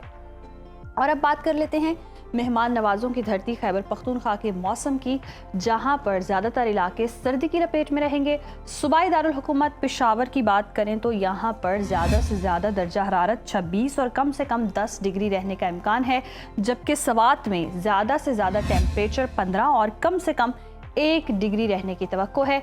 महकमा मौसमियात के मुताबिक आइंदा 24 घंटों के दौरान पेशावर, सवाबी, मर्दान, DI खान और गिरदोनवाह में रात और सुबह के औकात में धुंध छाई रहेगी। और अब जिक्र हो जाए जी लहलहाते खेतों के देश पंजाब का, जहां पर बेशतर अजला में मौसम सर्द और खुश्क रहेगा। सूबाई दारुल हुकूमत लाहौर लिए चलते हैं आपको, यहाँ पर हम देख रहे हैं ज़्यादा से ज़्यादा जो दर्जा हरारत है वो है 26 और कम से कम 11 डिग्री रहने का इम्कान है। शहर बेमिसाल इस्लामाबाद का रुख करें तो यहाँ पर ज़्यादा से ज़्यादा पारा 24 और कम से कम 11 डिग्री रहने की तवक्को है।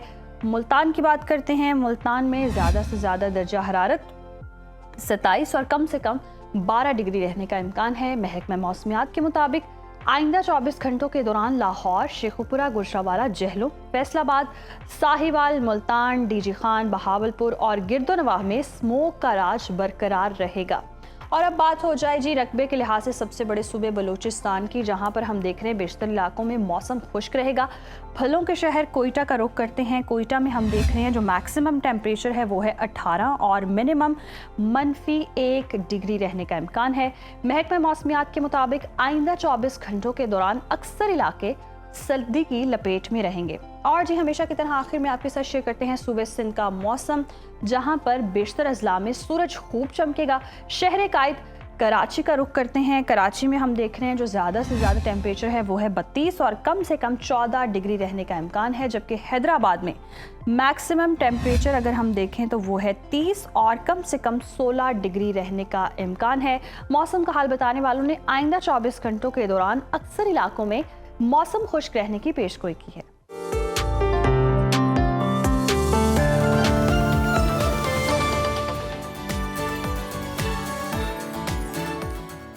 मकाम फैज राह में कोई जचा ही नहीं, जो कुएं यार से निकले तो सोए दार चले।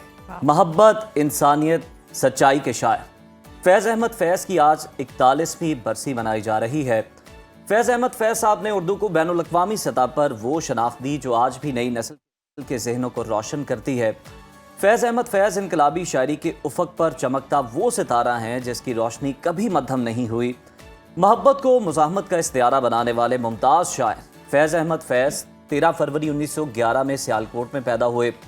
उनके अशार में ना सिर्फ मोहब्बत का एहसास है बल्कि जुल्म के खिलाफ खड़ा होने का हौसला भी मिलता है। और तरक्की पसंद नजरियात पेश करने वाले बड़े सगीर पाको हिंद के अजीम शायर फैज़ अहमद फैज़ की शायरी सिर्फ अल्फाज नहीं बल्कि एक दिल की धड़कन, एक दर्द, एक उम्मीद और एक महरूम तबकात के लिए ताकत का सरचश्मा थी। वो मोहब्बत के शायर थे, मगर उनकी मोहब्बत में इनकलाबी आग भी जलती थी। उर्दू अदब को नई समत देने वाले फैज़ ने दुनिया भर में पाकिस्तान का नाम रोशन किया। 1963 में उन्हें लीनन अमन अवार्ड से नवाजा गया। वो ये एजाज़ पाने वाले एशिया के पहले शायर थे। उनकी वफ़ात से कबल उन्हें नोबेल इनाम के लिए भी नामज़द किया गया था। फैज़ अहमद फैज़ की शेरी मजमूओं में नक्श फरियादी, नक्श वफा, दस्ते सबा, जिंदान नामा और मेरे दिल मेरे मुसाफिर काबिल ज़िक्र है। 20 नवंबर 1984 को फैज़ अहमद फैज़ दुनिया से रुखसत हो गए, मगर उनकी इनकलाबी शायरी आज भी हमें सच बोलने, हक का साथ देने और मोहब्बत को नफरत पर गालिब करने का दर्स देती है। उन्हें खिराज तहसीन पेश करने के लिए उन्हें जब हम आज के दिन याद कर रहे हैं तो हमारी टीम ने भी एक खुसूसी काविश की है, तो आइए उसे देखते हैं। फैज़ अहमद फैज़ 13 फरवरी 1911 में नारोवाल में पैदा हुए।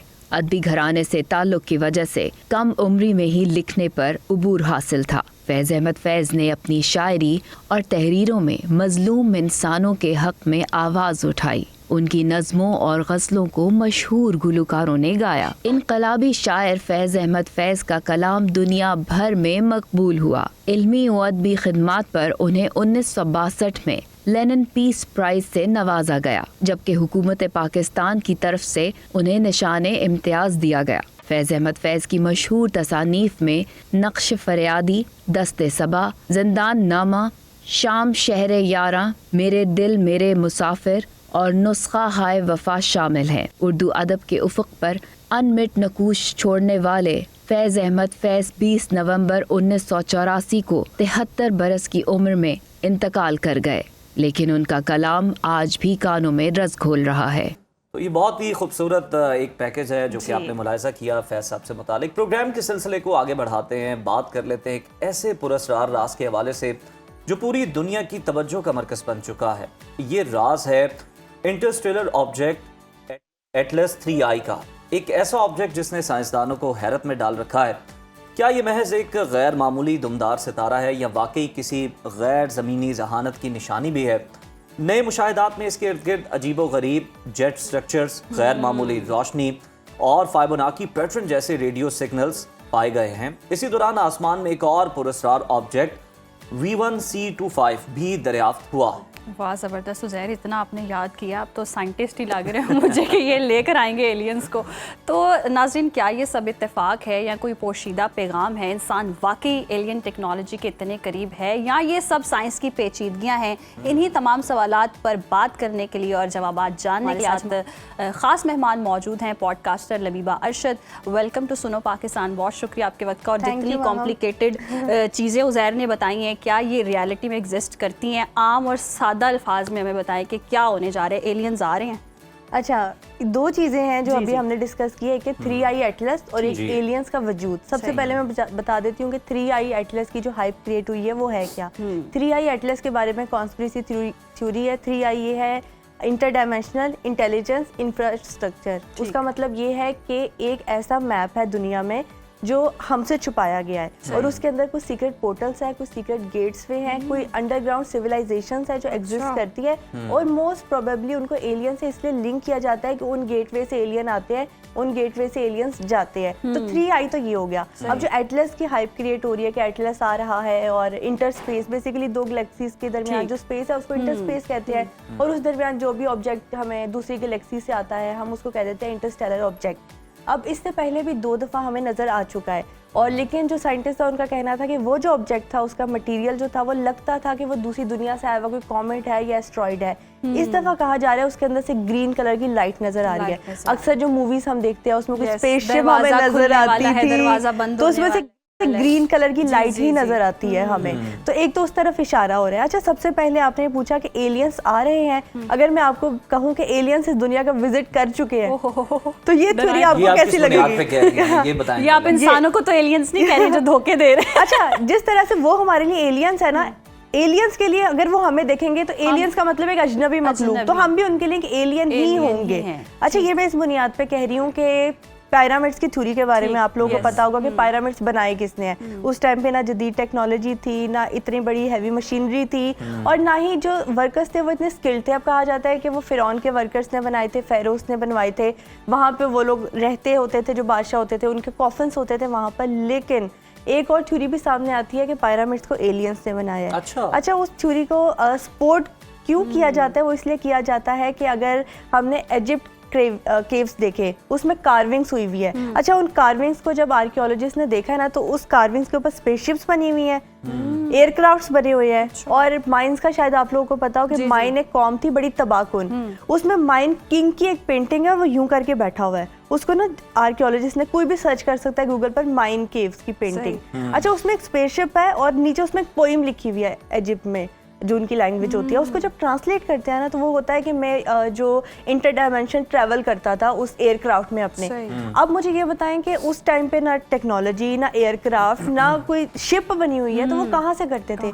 तो एक थ्योरी को इस तरह से सपोर्ट किया जाता है कि एलियंस आए थे, एलियंस ने पिरामिड्स बनाए और उस टाइम के जो लोग थे ना उनको उन्होंने इतनी जहानत दी, क्योंकि उसके बाद देखिए मैथमेटिक्स उसके बाद इवॉल्व हुई, एस्ट्रोनॉमी उसके बाद हुई, जदीद आर्किटेक्चर, अब पिरामिड्स के बाद जो मैं आपको बात करी थी। पिरामिड दुनिया के मुख्तलिफ हिस्सों में है। गिजा का पिरामिड भी देखा है, हमें तो सिर्फ पता है ना इजिप्ट में 3 बड़े पिरामिड है, पिरामिड ऑफ गिजा जिसको कहा जाता है, वो तो सिर्फ 3 है। मोर देन 300 पिरामिड दुनिया के मुख्तलिफ हिस्सों में, सिर्फ चाइना में ही मेरे ख्याल से अराउंड 100 है। अब सेम स्पेसिफिकेशन पे और सेम डिजाइन पे दुनिया के हिस्सों में जब राब्ता नहीं होता था तो एक ही तरह के पिरामिड बने कैसे? सवाल तो ये आता है दिमाग में कि यार अच्छा चलो इजिप्ट में आप बैठो, सेंट्रल अमेरिका में, फिर वहाँ के, फिर एक मैक्सिको में एक ताबूत जो है वो डिस्कवर हुआ, उसके अंदर एक डेड बॉडी तो थी, डेड बॉडी के साथ ही ना कुछ 2-3 पिक्चर्स थी। जब उन 2-3 पिक्चर्स को आर्कियोलॉजिस्ट ने दोबारा से जो है उसको रिफाइन किया, या उनको जो कह सकते हैं कि उन्होंने किया जो भी उनकी थी सारे केमिकल्स के थ्रू, तो उन्होंने देखा कि एलियन टाइप ना शेप निकली उनकी। अब एलियन टाइप शेप कैसे? सर बड़ा और थिन बॉडी। अब एलियंस के बारे में एक और बड़ी मशहूर कॉन्स्पिरेसी थ्योरी है कि वो एलियंस इस दुनिया में ही है कहीं और वो दुनिया को कंट्रोल करते हैं। ये थ्योरी कैसे सामने आई? क्योंकि एलियंस की सबसे पहले जिक्र हम अगर देखें तो हमें मिलता कहाँ से है? 1947 में अमेरिका में एक ऊपर उन्होंने यूएफओ मतलब अनआइडेंटिफाइड फ्लाइंग ऑब्जेक्ट, कोई भी हो हम उसको कह देते वो यूएफओ है, क्योंकि हमें नहीं पता ना। उसके जो मैं आपको 3i एटलस की बात करी थी, उसमें एक आप वीडियो देखिएगा जाके, एक BBC की भी वीडियो है और एक बड़ी फेमस वीडियो होगी जेरूसलम के ऊपर एक अनआइडेंटिफाइड फ्लाइंग ऑब्जेक्ट जो है वो बड़ी तेजी से विंड के साथ आता है और फिर ऊपर चला जाता है।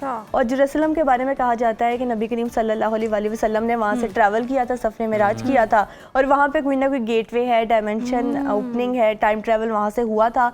तो वहाँ से वो लोग एक वीडियो इंटरनेट पे कोई भी जाके सर्च कर सकता है, अगर किसी को भी यूएफओ में इंटरेस्ट है, मुझे है तो मैंने की थी रात को एक दफ़ा, फिर मैंने आने से पहले वो वीडियो देखी आज के बारे में, तो वो देखते हैं तो डायरेक्ट ऐसा लगता है कि किसी गेटवे से वो स्पेसशिप आया है और वो स्पेसशिप उसी तरह से ऊपर चला गया और उसके बाद वो नजर ही नहीं आया। और सीरीज में हमें नजर आता है कि दूसरी दुनिया से लोग आ रहे हैं और कुछ लोग रह जाते हैं और कुछ फिर दरवाजा बंद हो जाता है और वो फिर सारा फसाद डालते हैं और सारी, ये हम जो मूवीज में देखते थे, मतलब ये रियलिटी हो सकती है, पॉसिबल है। बिल्कुल। अच्छा, ये जो हम आपने बात की ना, बड़ा इंटरेस्टिंग पॉइंट था कि जो मूवी में हमने देखा, एक बड़ी एलियन के बारे में हमने मूवी देखी, बड़ी फेमस थी कि एक स्पेसशिप आता है, उसमें से एक बंदा या एक एलियन जो है वो इस दुनिया में रह जाता है। अब वो इस दुनिया में रह जाता है, उसके पास ना एक नेकलेस होता है जिसके अंदर जदीद टेक्नोलॉजी होती है, वो उसको बड़ा प्रोटेक्ट कर रहा होता है सारी फिल्म में। एलियंस के साथ भी ऐसा ही है। एरिया 51 एक रिस्ट्रिक्टेड एरिया है, कहा जाता है कि वो यूएस मिलिट्री के कब्जे में है। ये भी कहा जाता है कि एलियंस इस दफ़ा इस दुनिया में आए थे और उनको वहाँ पे रख लिया गया, क्योंकि एक जो पहला स्पेसशिप था ना 1970s में, वो यूएस में ही आइडेंटिफाई किया गया था। फिर वहाँ पर नीचे एक उनको मिला जो था पीस ऑफ मेटल, उसको उन्होंने आइडेंटिफाई किया। उसके बाद वो बात खबरों में आई कि ये एलियंस आए थे इस दुनिया में, बयान आ गया, बयान आने के अगले दिन बाद बयान चेंज हो गया। अब वो बयान चेंज क्यों हुआ? ये कहा जाता है कि एरिया 51 में एक एलियन है जहाँ पर उसको रख लिया गया है। अब वो एलियन की मदद से जदीद रिसर्च करते हैं, जदीद टेक्नोलॉजी है, क्योंकि एलियंस की ज़हानत ऑब्वियसली हमसे ज़्यादा है। अब वो कोई ना कोई हमें चीज़ें प्रोवाइड करते हैं जदीद टेक्नोलॉजी के बारे में, और एआई के बारे में भी यह कहा जाता है। अच्छा, एलियंस के जो मैसेजेस की आपने बात की थी ना, एक ये कहा जाता है कि एलियंस हमें मैसेजेस देना चाह रहे हैं। एक मैं आपको बात बताऊं कि इंसानों ने भी कितनी दफ़ा एलियंस को मैसेजेस भेजने की कोशिश की है। 1970 से सिलसिला जा रहा है, रिप्लाई आ रहा है, ब्लॉक कर रहे हैं। उसके अंदर क्या क्या इंटरेस्टिंग चीज़ें हैं, ये आप सोचेंगे तो हैरान रह जाएंगे कि ना एक स्पेसशिप उन्होंने बनाई है वॉयेजर 1 और वॉयेजर 2 के नाम से। उसके अंदर उन्होंने दुनिया का जो इस अर्थ पे म्यूजिक एग्जिस्ट करता है, क्लासिकल म्यूजिक का एक एरिया है उसके अंदर, कि वो वहाँ पर भेजे। उसके अलावा उसके बाद उन्होंने वहाँ पर एक मेटल प्लेट लगाई हुई है जिसके अंदर डायग्राम्स बनाई हुई है कि ह्यूमन स्पीशीज इस तरह की होती है, इस तरह से एग्जिस्ट करती है सारी।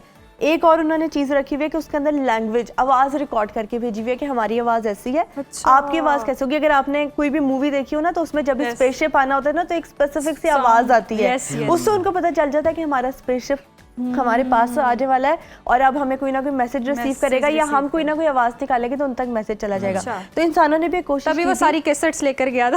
यस, बिल्कुल, वो लेके गया था ताकि वो उधर जाके रिसर्च, तो कोई एलियन दोस्त भी बन जाएगा हमारा, फिर हम उसकी मदद से पूरी दुनिया में एंजॉय कर सके। अच्छा, अगर एलियन हमारा दोस्त बन जाएगा तो फिर हम बहुत ज्यादा एक्सेल भी कर सकते हैं दुनिया में। क्योंकि एलियंस के बाद ये कहा जाता है, स्टीफन हॉकिंग्स ने कहा था कि ये वॉयेजर 1 और वॉयेजर 2 को हम लोग ना भेजें, क्योंकि एलियंस के पास बहुत ज्यादा जदीद टेक्नोलॉजी है और एलियंस का दिमाग इंसानियों से कई गुना ज्यादा तेज है। इंटेलिजेंट हैं तो इधर क्यों आ रहे हैं? अच्छा, जिस तरह से हमें क्यूरियोसिटी हो रही है ना कि वो उनको हम इंटेलिजेंट लग रहे होंगे, ये भी ना आप कहे, हमारी कितनी चीजें उनको खाने पीने की हो सकता है वहाँ पर खूबसूरत इंटरेस्टिंग लड़कियां ना हो क्योंकि हमने जो देखे हैं वो उनके बड़े सर होते हैं, थिन बॉडी होती है, तो हो सकता है वो यहाँ पर लड़कियों से मिलने के लिए आ रहे हो, ये सारी बातें वहाँ पर हो सकती है। लेकिन ये है कि दो बातें ये सामने आती हैं कि एक तो एलियंस इस दुनिया में एग्जिस्ट करते हैं और वो इस दुनिया को कंट्रोल करते हैं, जिस तरह से मैंने आपको मेंशन कर दिया कि वो यूएस मिलिट्री के कब्जे में है। दुनिया में या इस कायनात में लबीबा? देखिए, दो कॉन्स्पिरेसी थ्योरी है। एक तो ये कि इस कायनात में तो वो डेफिनेटली कहीं ना कहीं एग्जिस्ट बहुत करते ही सारी हैं, क्योंकि अगर हम कुरान पाक में भी देखें तो कहा जाता है कि दूसरे जो सितारे हैं उन पर भी जिंदगी होती है और इस तरह की बातें, और कहीं ना कहीं साइंटिस्ट को भी पता है कि ये चीज़ें एग्जिस्ट करती हैं, इसीलिए तो इतना पैसा लगाकर और इतनी ह्यूमन एनर्जी लगाकर, ह्यूमन इंटेलिजेंस लगा के स्पेसशिप जो है वो भेजी जाती है हर साल, और ये 1970 से चल रहा है, अभी मोर देन 60 इयर्स अब ये प्रोसेस हो चुका है। तो अभी भी ऐसा कोई सीक्रेट प्रोजेक्ट चल रहा है जहां एलियंस पर इतना काम हो रहा है, तो ऐसी भी पॉसिबिलिटी है कि कोई इंसान ही एलियन की दुनिया में चला जाए?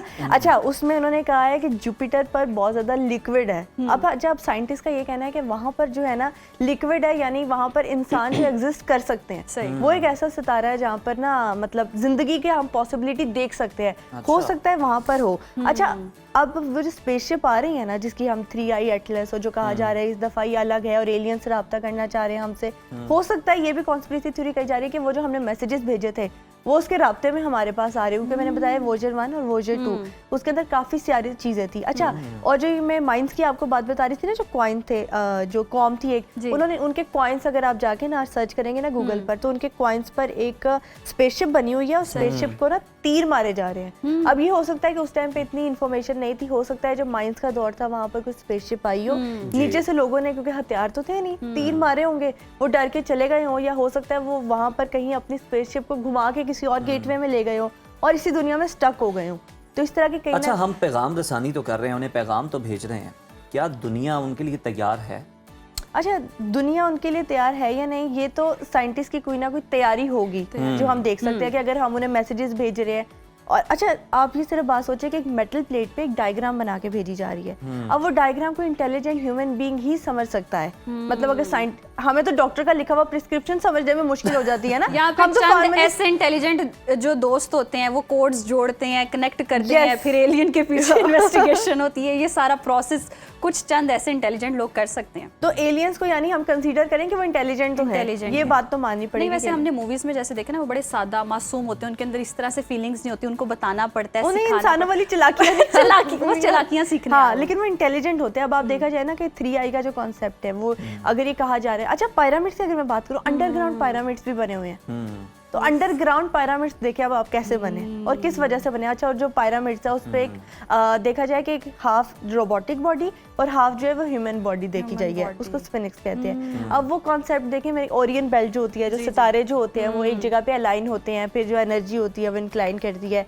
अगर आप मूवीज देखें हॉलीवुड की, हॉलीवुड में देखा जाता है कि जब वो एक चांद की स्पेसिफिक डेट आती है तो वो सारे सितारे अलाइन हो जाते हैं, फिर जो होता है वो गेटवे ओपन हो जाता है। हो सकता है वो एलियंस उसी चांद की किसी स्पेसिफिक डेट ये भी हो सकता है कि ये जो अशराफिया, ये जो जिस तरह एलोन मस्क है या और लोग हैं, तो मतलब जजीरों के बाद अब ये सियारों पे भी कमंद डालने की तैयारी कर रहे हो और उन्हें कह रहे हो कि हमें भी कोई स्पेस दें, क्योंकि यहाँ पे कहा जाता है ना कि ये जरूरियात जो है, गैस है, ये इतनी देर के लिए है, पानी है, ये इतने में खत्म हो जाएगा इस साल में जाकर।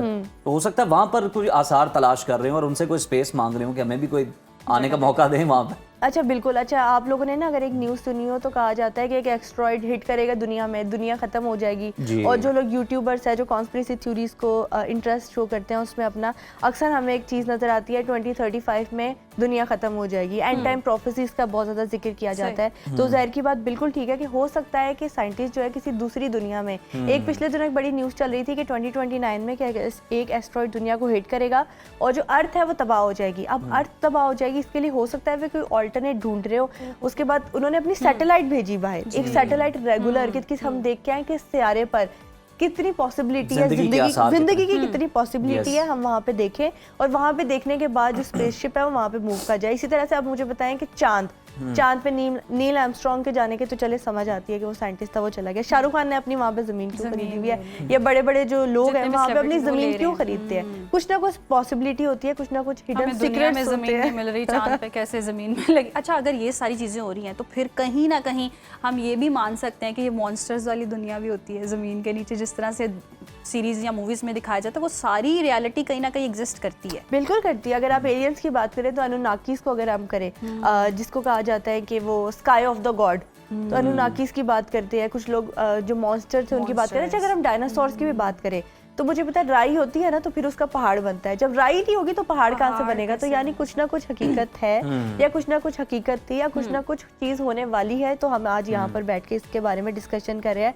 अब सिर्फ एक सिंपल सी चीज़ है कि जो 3i एटलस है वो यहाँ पर कब तक पहुँचेगा, ये बात है। रेगुलरली अगर हम सोशल मीडिया पे आप लोग देखें ना कि 3i लाइव न्यूज़, तो डेली जो कुछ अमेरिकन एजेंसीज है ना वो वहाँ पर उसको मॉनिटर कर रही है। ये भी कहा जा रहा है कि 4 दिसंबर को सुपर मून होने वाला है। चांद की स्पेसिफिक डेट्स का वैसे इस्लाम में भी जो है बड़ी इंपॉर्टेंस है उसकी, और जो ओवरऑल वर्ल्ड है उसको बहुत इंपॉर्टेंस दी जाती है। खास रिचुअल्स होते हैं उसके, और जो साइंटिस्ट होते हैं ना वो टेलीस्कोप लगा के मॉनिटर कर रहे होते हैं। 3i एटलस भी इसी तरह से नजर आया था कि चांद की लूनर एक्लिप्स जो पीछे गुजला है ना, तो वो टेलीस्कोप से मॉनिटर कर रहे थे, चांद की एक फोटो लेना चाह रहे थे।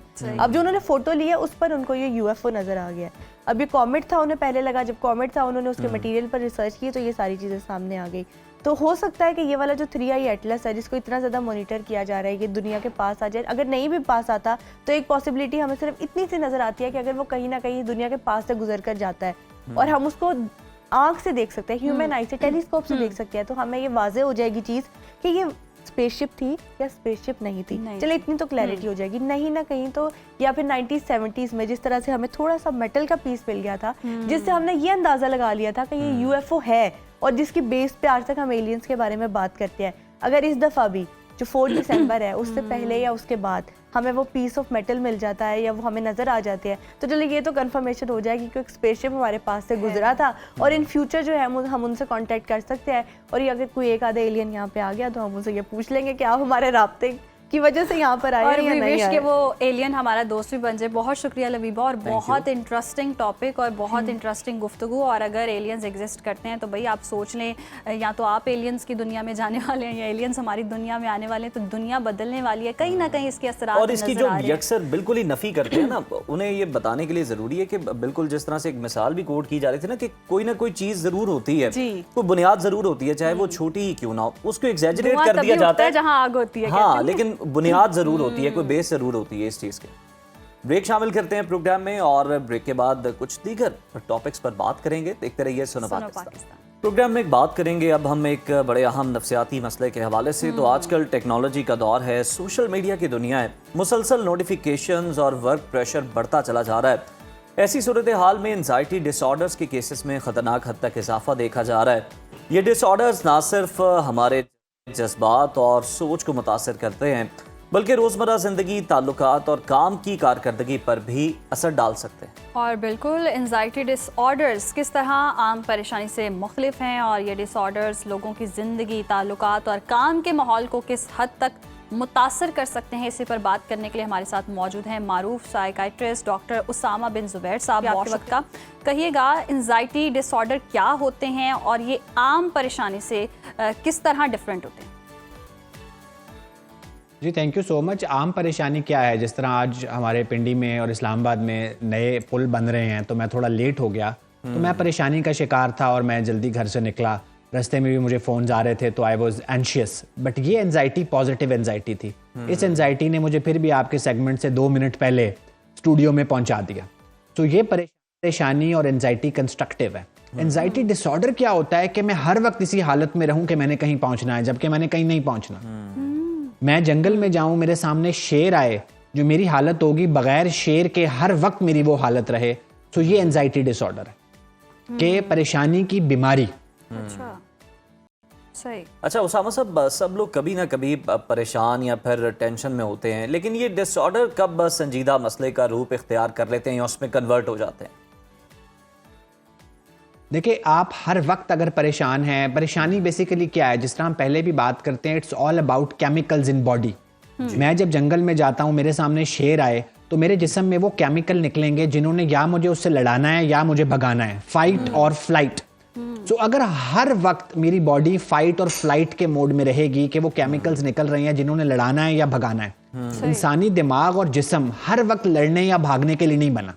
तो जब वाकई लड़ना या भागना है उस वक्त आप उस कैफियत में जाएं तो वो नॉर्मल है, बल्कि जरूरी है। शेर आपके सामने आए, आप लड़ें और भागे ना, वो आपको खा जाएगा। सही। लेकिन अगर बगैर शेर के वो आपकी हालत है और जिसकी वजह से आपके बाल गिरना शुरू हो गए हैं, आपको बार बार वॉशरूम जाना पड़ता है, उल्टी सी महसूस होती है, कुछ अलामात दिमागी होती हैं, कुछ जिस्मानी होती हैं, दिल की धड़कन हर वक्त तेज रहती है, आपको हर वक्त लगता है कि कुछ होने वाला है। सही। तो इस कैफियत में ये बीमारी तब बनती है जब ये सारी अलामात कुछ अरसे तक रहती हैं, आपकी ज़िंदगी मुतासिर करती हैं।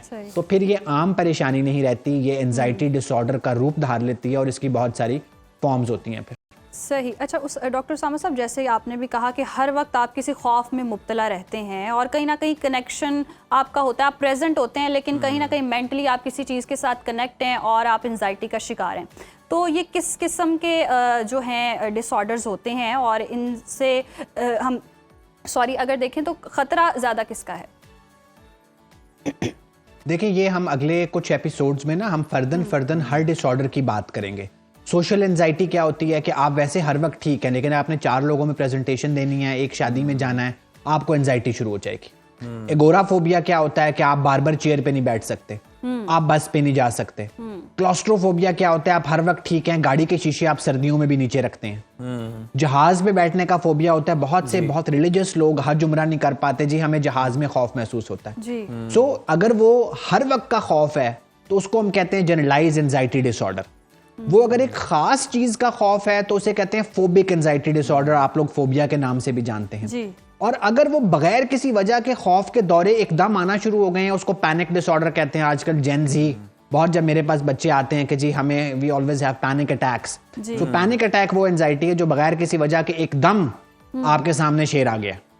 सही। उसामा साहब, एंजाइटी डिसऑर्डर ये आपकी रोज़मर्रा ज़िंदगी के हवाले से आपके ताल्लुकात को किस हद तक और किस तरह मुतासिर करती है? देखिए, इसमें ना बड़ी वाइड रेंज है जी। अब आपको मैं एक छोटी सी मिसाल देता हूँ। मेरा एक पेशेंट था जिसको जहाज में बैठने का फोबिया था, तो उसको बड़ी मुश्किल से थोड़ी सी चीज़ें बेहतर की, भेजा। वो 2 दिन बाद फिर आया, उसने कहा जी मेरे लाखों रुपए ज़ाया हो गया। मैंने कहा कैसे? उसने कहा जी मेरी दुबई की फ़्लाइट थी लेकिन बिजनेस क्लास की टिकट थी, जहाज़ उड़ने से पहले मैं जहाज़ में जाके बैठा हूँ बट मैं उठ के आ गया हूँ। अब आप देखें कितना ज़्यादा आप इफेक्ट हो रहे हैं जी। एक वाइफ है जो जिसको उम्रा करने का बहुत शौक है लेकिन उसका हस्बैंड को जहाज पे बैठने का फोबिया है। सो वो हर रोज लड़ती हुई मेरे पास आती है, जी इनको ठीक कर दें ताकि ये मेरे साथ जाएं। सो ये कहने को, अब मेरा एक पेशेंट है, अगेन वो बहुत रिलीजियस था, उसको मस्जिद में रश में जाने का फोबिया हो गया। तो अब जुम्मे के वक्त कितना रश होता है। So literally he was weeping in my clinic कि डॉक्टर साहब मैंने पिछले 4 महीने से जुम्मा नहीं पढ़ा, मैं मस्जिद की तरफ जाता हूँ, लोगों में जाके जाता हूँ तो मुझे एकदम खौफ में भाग आता हूँ। तो आप देखें कि कहने को ये छोटी छोटी चीजें हैं। अब एक खातून है जिसको पैनिक अटैक होते हैं, उसका हस्बैंड समझते हैं जब ये ससुराल जाने की बात होती है इसकी धड़कन तेज हो जाती है, इसमें पैनिक अटैक आ जाता है, उनके ताल्लुकात खराब हो रहे हैं। तो ये छोटी छोटी चीजें हैं जो मुख्तलिफ सिचुएशन में जब आप हर वक्त खौफ में रहते हैं तो आपकी अपनी और इर्द गिर्द के में बसने वाले लोगों की जिंदगी और तो सोसाइटी में कि किस तरह से हमारे ताल्लुकात इफेक्ट हो रहे हैं, हमारी अपनी ज़ात इफेक्ट हो रही है। इस सारी सिचुएशन में ये भी होता है कि कुछ लोग ओवरथिंक बहुत ज़्यादा करते हैं, अज्यूम बहुत ज़्यादा कर रहे होते हैं। ऐसा होना भी नहीं होता लेकिन वो पहले ही सोच बैठते हैं कि ऐसा हो जाएगा, और फिर जब ऐसा हो जाता है तो उनको लगता है जैसा मैं सोच रहा था यही हुआ है। ये भी एंजाइटी में आता है। देखिए, बिल्कुल, हम इसलिए तो यहाँ बैठते हैं कि इन चीज़ों को डिस्टिग्मेटाइज करें कि वो ये सोचता नहीं है, ये बीमारी का हिस्सा है। ये एंजाइटी डिसऑर्डर का एक सिम्टम है कि आपके दिमाग में बगैर वजह के फाइट और फ्लाइट के केमिकल्स निकल रहे हैं और आपको लगता है कि कल ये हो जाएगा, परसों ये हो जाएगा। अच्छा, फिर वो वाकई आप रोड पे जाएं तो एक चांस है कि आपका एक्सीडेंट होगा। पेशेंट कहेगा देखा मैंने कहा था इसलिए हुआ, मेरे दिमाग में ये बात थी। वो चीज फिर रीइंफोर्स हो जाती है और पक्की हो जाती है, उसका खौफ और पक्का हो जाता है। देखिए, एंजाइटी डिसऑर्डर में सबसे ज्यादा प्रॉब्लम अवॉइडेंस से आता है कि एंजाइटी डिसऑर्डर के 2 मेन सिम्टम्स क्या है कि एक आपको बहुत बेचैनी होती है, दूसरा जिस चीज से बेचैनी होती है आप अवॉइड करते हैं। लोग घर से बाहर निकलना छोड़ देते हैं कि जी हमें बाहर जाते हैं तो बेचैनी होती है, वो घर में रहना शुरू कर देते हैं। बहुत हाई अचीवर लोग जो हाई एंड जॉब्स करते हैं, सोसाइटी को बहुत कुछ दे रहे होते हैं, वो जब इस परेशानी की बीमारी में मुब्तला होते हैं वो घर तक महदूद हो जाते हैं। So it's not about the individual और the family, it's about the whole society. Usama साहब, आपने जो एग्जांपल्स कोट किए हैं उससे समझने में बड़ी आसानी हुई है कि ये किस तरह से आपके ताल्लुकात को, अब इवन आपके फाइनेंसेस जो हैं उनको भी मुतासर कर रहा होता है, आपको नुकसान पहुंचा रहा होता है हर तरीके से। तो फिर पाकिस्तान में हम देखते हैं कि बहुत सारे लोग जो हैं, बल्कि ज़्यादातर इसके इलाज से बहुत ज़्यादा हिचकिचाते हैं। आपने सही कहा, हम जो है इस हवाले से काम कर रहे हैं, बात कर रहे हैं, डिस्टिग्मेटाइज कर रहे हैं। इस रुझान को किस तरह से बदला जा सकता है ताकि लोग जो है वो साइकेट्रिस्ट से कंसल्ट करें और अपना इलाज करवाएं?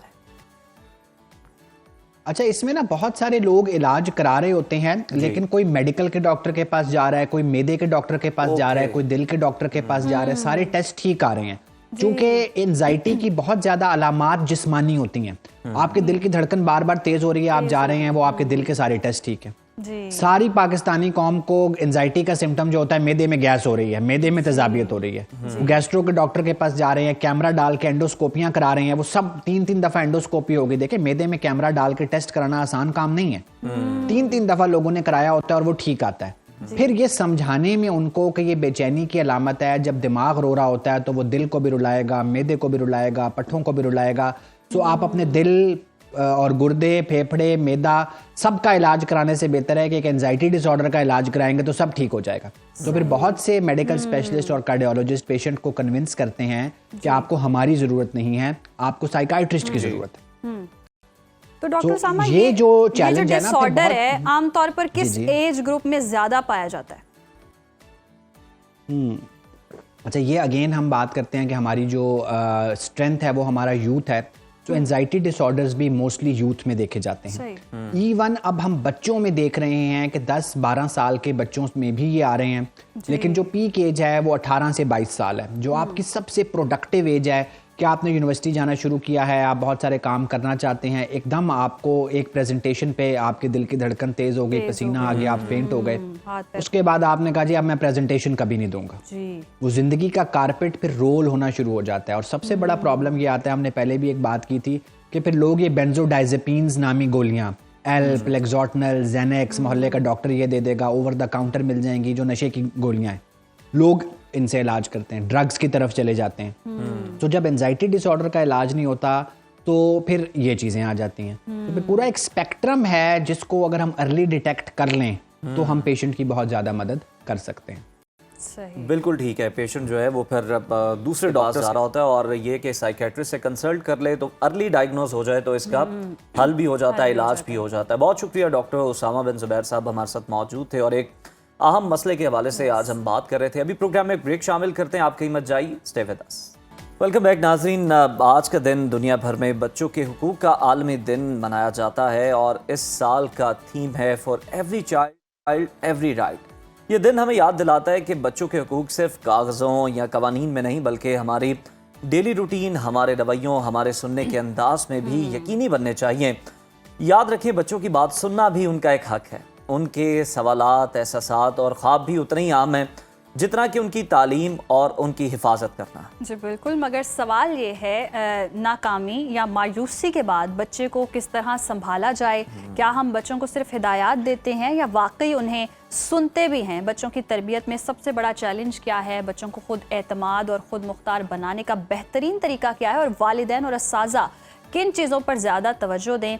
आज इस अहम मौजू पर बात करने के साथ मौजूद हैं child rehabilitation expert doctor Afaf मंजूर। बहुत शुक्रिया आपका, वेलकम टू सुनो पाकिस्तान। और जिस तरह से आज बच्चों का दिन मनाया जा रहा है, तो आपके नज़दीक बच्चों के क्या क्या हुकूक हैं जो बचपन में पूरे होने चाहिए और वालिदैन को इस पर बहुत ज़्यादा तवज्जो देनी चाहिए और मुआशरे को?